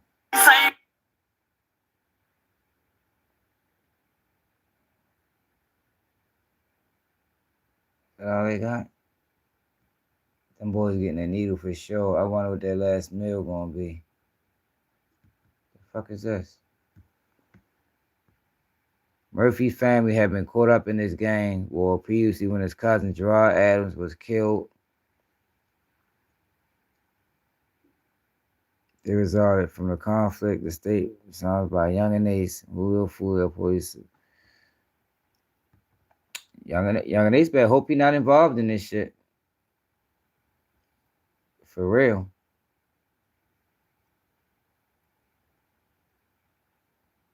You better hope he's not involved in this shit because them boys are coming. They is coming for your ass. You better hope they was just songs. You hear me? You better hope they was just songs. And he ain't really had nothing to do with it for real because they not playing. They trying to get everybody involved.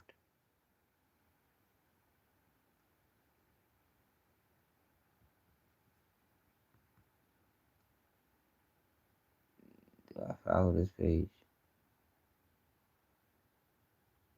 I don't ever even be checking my Reddit, ever. I guess that's all they got on them, y'all. It ain't worth it. I'm gonna keep saying it to somebody listen. Shit ain't worth your life, man. It's not worth your life. I know people might feel like it in a moment. Well, I know that's how people feel in the moment, man. But when you sit back and them people got you in the motherfucking interrogation rooms, and now you locked up and they talking about life or the death penalty or whatever they talking, you gonna realize it like, damn, maybe I should have let that shit slide, but it'd be too late. It'd be too late. I'm glad when people smarten up, y'all. All that killing shit don't be worth it, man. I'm telling you. I'd have been there. It ain't worth it. I'm telling you, man. Like I can't say it. I can't say it more than, you know what I mean? You being that motherfucker stressed out, losing hair, going bald in that bitch. Meanwhile, life passing you by. Stressing your family members all out. Mother all stressed out. All because you wanted to be stupid. I ain't gonna tell y'all nothing wrong, man. Like, I just be trying to give you the little information and the little knowledge I got. I just be trying to share it. You know what I mean? I ain't gonna tell people nothing wrong. That shit ain't worth it. It ain't worth your life, man. And them people will take your life gladly. Like, gladly. Like, no ifs, ands, or buts about it. No second thoughts of it. They will take your shit and sleep comfortable at night. Sleep comfortable at night. What you doing now?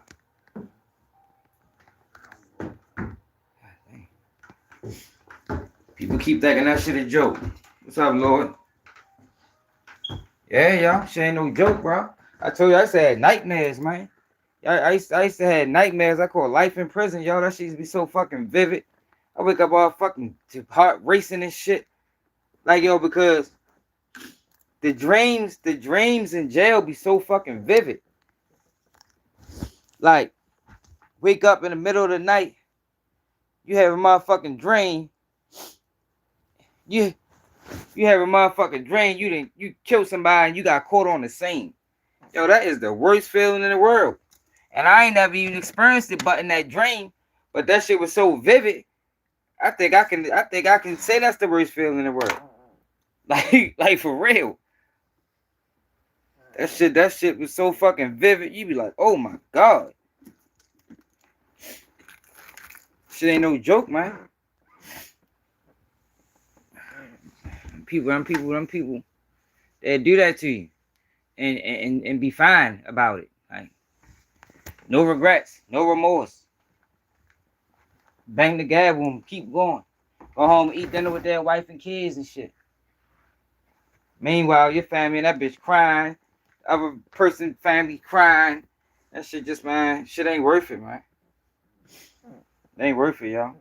That's why I always say, yo, we gotta get better at nipping problems in the bud before that shit even get to that point.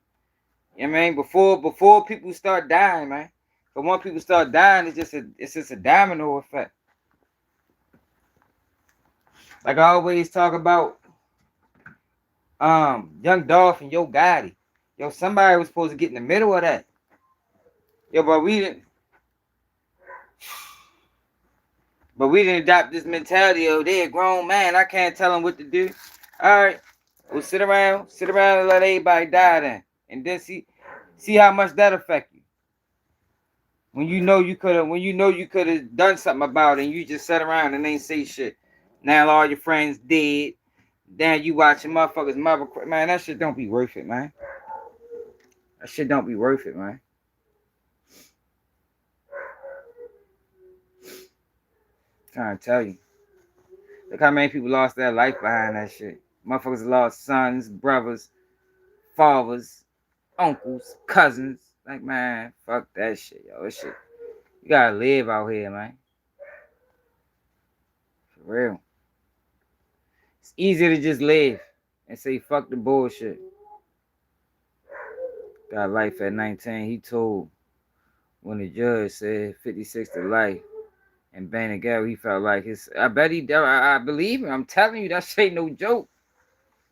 You just be sitting there, like the shit happens so fast. you just be like, what the fuck just happened? For real. Like, I can see that. Because it happens fast. Like, because once they bang that gavel, next. You feel me? Your case is over. You feel me? It ain't nothing to talk about. Everything we need to explain to you, we will explain to you in the ball pen down the basement. You understand what I'm saying? Like, your time here is done. And you just gotta accept the shit. Now you can, push the pen once you get in there, yo, but it should just ain't worth it, man. Young Days better hope he not even involved. Yeah, G man, and most people can't. Most people don't even think about the consequence. They just be doing shit. Motherfuckers don't think about the consequence. If you can only do 5 years and you out here committing crime, make sure you committing 5 years worth of crime. You feel me? Don't be out here doing life shit when you can only take 5. Like, don't fuck yourself over. You know what I mean? If you out this bitch, if you can only do 2 years in prison, make sure your crimes that you're doing is only gonna get you 2 years in prison. Don't be out this bitch committing armed robberies, first degree assault with a deadly weapon, and then you go in that bitch and get 35. Knowing good and goddamn well you wasn't built for that shit, man. 6, he got 25 to life for gang enhancement and 6 years. Yeah. Yeah, Lord, that's how that should be. Because most people don't even understand law. Like, you can sit, and that's why when I was going through my situation, that's why I stayed in that library, because I wanted to know what I need to be aware.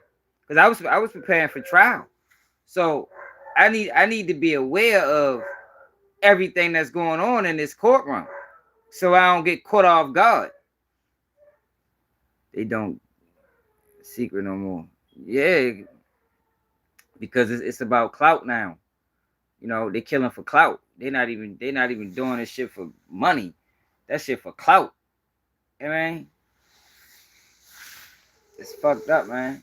It's a serious cycle that's been going on for so long that I don't even know if you can even reverse it. Because you got so many people with their hands in it. And now you got the bloggers and the podcasters, now they involved in it. That's a whole new dynamic that you ain't had to used to deal with when I was coming up. That's a whole new dynamic. When you got motherfuckers blogging on the shit, and then they blogging on it in a way to instigate it.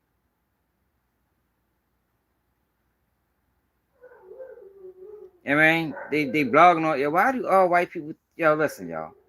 Listen, white people. I don't look nothing like Snoop Dogg. All black people don't look like Snoop. Like, why y'all think that? What the fuck make you think I look like Snoop? Snoop? Like, what the, like, y'all, can y'all, that's like kind of borderline racist, man. Like, stop saying that shit. Black people don't look like Snoop. I know Snoop might be the only black person you know. Yeah, but everybody don't look like Snoop. It is. Because you know how many people came over here and said that, and they was all white, and I know that they was white. I know that they was white because they all say that. It's the fuck. Hey, PNR, where you at? Hey, PNR, you still in here? There you is. Hey, PNR, you still in here? What's that, like 200? That was Tupac. No, man, I look like Sean Mosley, man. I look like Keep It G News, man. Like, I don't look nothing like fucking Snoop. If I was to get a picture of Snoop and put it next to mine, we look zero alike. PNR is my guy. He was keeping count. PNR was keeping count. Yo, if this dude don't stop fucking barking, oh my gosh. Yo. I don't want to put him in the basement because it's cold in the garage, yo, but he cannot keep doing this shit. Like, I'd be glad. I look like Quavo Weaver. What the fuck is wrong with y'all? Crazy. Y'all don't look like none of them. None of them. Like zero. Nothing. We're nothing alike. I don't look like them. I don't sound like them. I don't talk like them.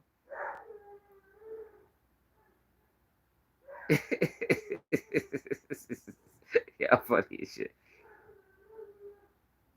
Yeah, if you're gonna break the law, learn the law. That's a fact. Got to know the law. Motherfuckers, that's how a lot of people get locked up through traffic stops just by not knowing the law. I don't smoke weed. Yeah, man. Like, yo, you don't know how so many people out in, I got pulled over today, man. They searched my car and shit. What the fuck you mean? Why they search your car? Nah, yo, they was talking about, can I search the car? I just told them, yeah. Like, why? Fuck you tell them yeah for? Nah, Gillie ain't sacrificed his son, Clipto. Tell Hassan Campbell stop spreading Hassan Campbell Gillie an apology, man. Go to the beginning of the video. We talked about Gillie's son being killed, and there wasn't no sacrifice.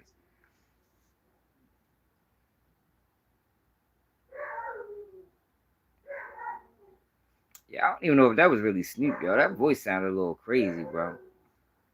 I ain't gonna lie, yo. That could have been Snoop, but I don't know, yo. That voice sounded too young for that to be Snoop. But it could have been. I don't know.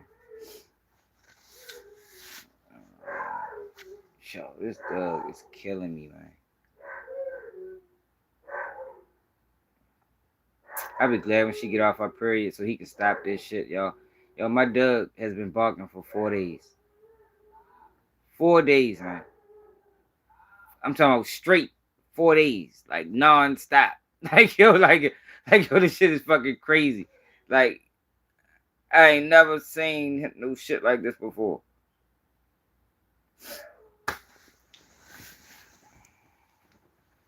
He going in the basement. I hate had to put him in the basement because it's cold. Yo, but there's no way I can stand for that. And Lord forbid I take the Lord dog upstairs. Oh my God, he really gonna go nuts. I did that the other day. He fucking went crazy.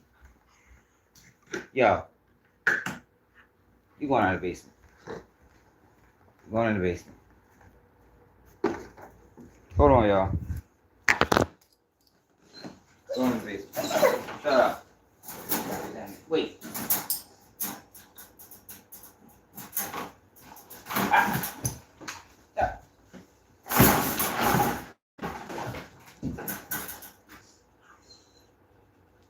Fucking tripping, bro. Wait, man. I don't got it on. Yo, calm down, bro. Geeking.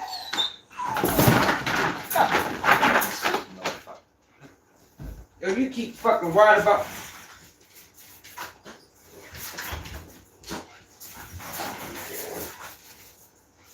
Keep fucking worrying about what the fuck she doing, man.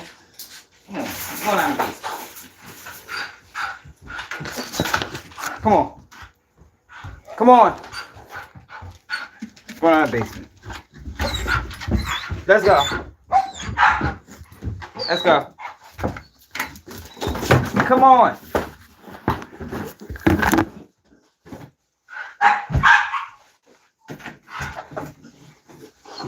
No, you're going to the basement. Go in the fucking basement. Stop. You acting stupid. This is where you stand at tonight. You better not. Move. Move. God damn, yo. It's fucking ridiculous, man. Hey. What are you barking for? About sick of y'all, man.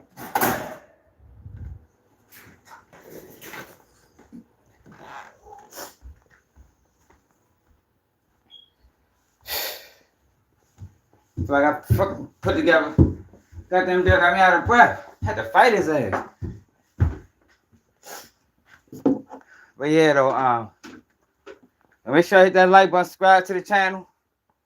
If you want to support the platform, my man Edward posted it at the bottom. Baltimore swag. What else going on in the world? It's a weekend. We got all night. You hear me? We got all night. You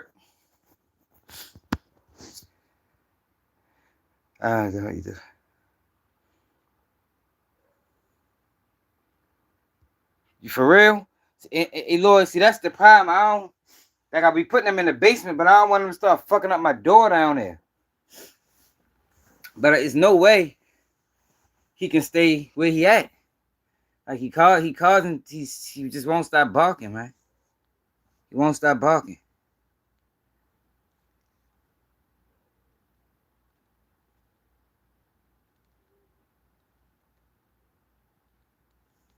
Oh, yeah, what I was talking about, yeah. I've seen so many people just get locked up by not knowing their rights during a traffic stop.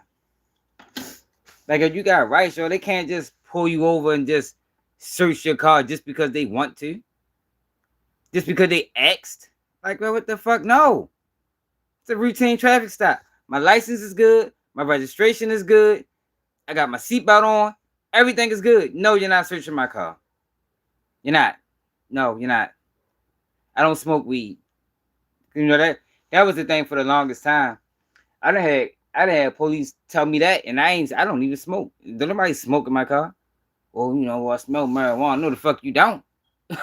This car ain't never been smoked there, so you's a goddamn lie. No, but you can donate to the platform if you want to.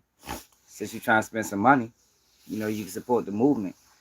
You know, support real blogging. You can support independent blogging, because a lot of these pages that you watch are ran by corporations, and y'all support them, and they don't even need the money. I mean,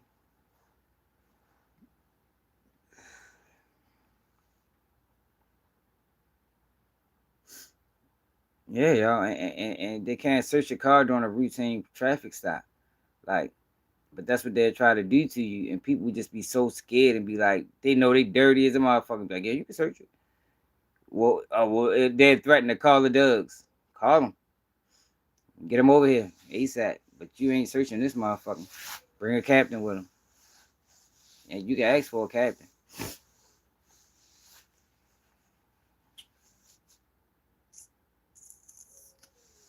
Alright. Alright, well, so if you're a Freemason, definitely donate to the platform. I mean, you got some money. They think they... Yeah, that's what they do, man.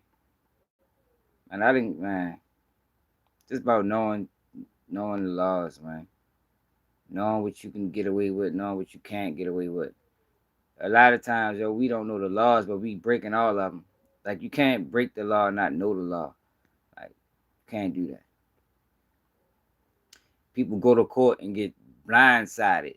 Like, you got all these kids committing all these armed robberies. Yo, that is a hell of a charge.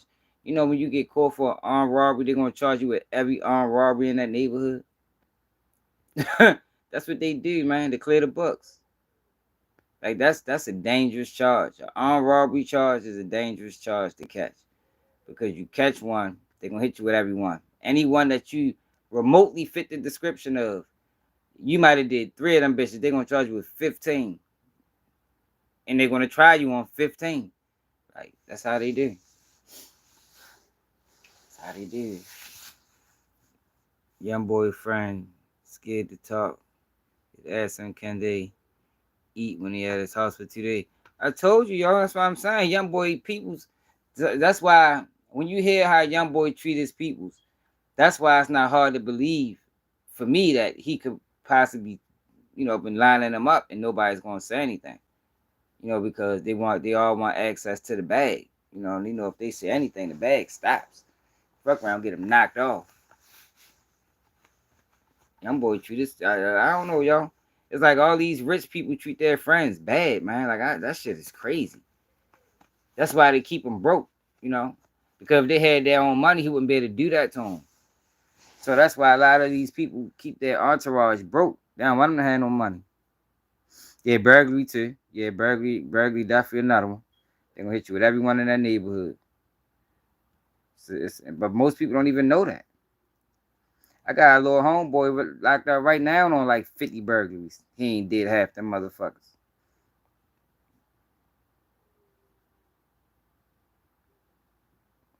He said, fuck the fame, we riding. Yeah, that's how they do. That's how they do, man. That's how they do. I ain't never dibble and dabbled in that level of criminality. Not to that extent. Like, no, not no robberies or burglaries. Like, I probably, I mean, but that ain't never been like, this what I'm on. Like, yeah, I'm on some robbery shit right now. I'm on some breaking and entering shit right now. Like, fuck no. I was always on some hustling shit. You know what I mean?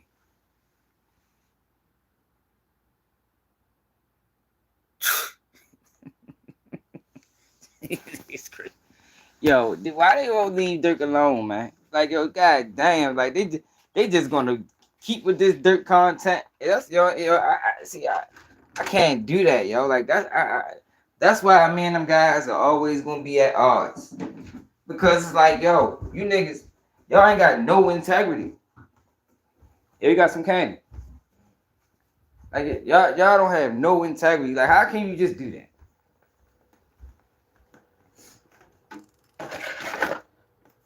Now I do think that they got on Quando Rondo through investigating Dirk. I do think that.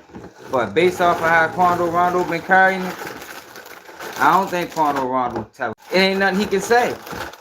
I think that's what they used them interviews for. I think that's why them interviews was important, because they wasn't. Well, I don't know. NBA Youngboy ain't got shit to say because he ain't had no beef with him. But Quando Rondo, I think that's why they used them interviews. Them interviews was designed, man. Vlad and No Jumper and you got the grammar. All them interviews. Yo, come on, man. What you doing? All them interviews was designed so they can charge them boys. Because them boys wasn't trying to talk. And they can use them interviews, which is open source information, to try to secure a conviction. Like I said, Lord Tim fucked up in that Vlad interview. Lord Tim shouldn't have answered some of them questions, man. I can guarantee you, when Vlad asked Lord Tim, did he hear about $1 million bounty on his head? And he said, yeah, that's going to be in court. Watch. And it was intentional. Because I didn't hear about no $1 million bounty, Vlad. So who the fuck asked you to ask that question? Like, that wasn't something that was floating around, that it was $1 million on Lord Tim. Who the fuck knew that?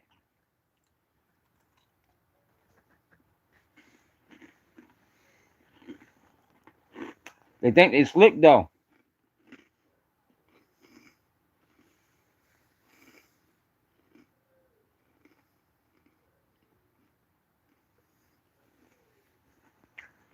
Cause Dirk Vlad was on the team arrest Dirk. Cause he don't like the fact that Dirk shitted on him.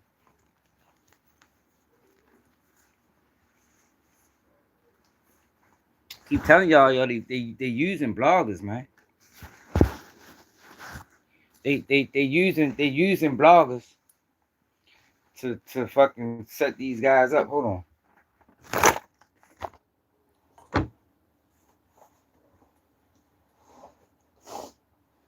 Y'all keep thinking it's a game.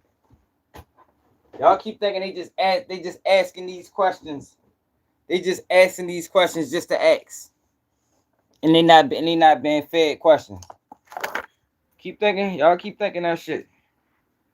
Some of these questions being fed to them, man.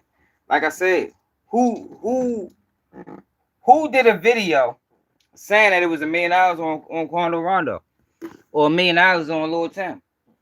That was not an internet narrative. Who the fuck said that shit? To make Vlad ask Lord Tim that question. I didn't hear that. And I've been blogging. I be on that shit. I never heard that.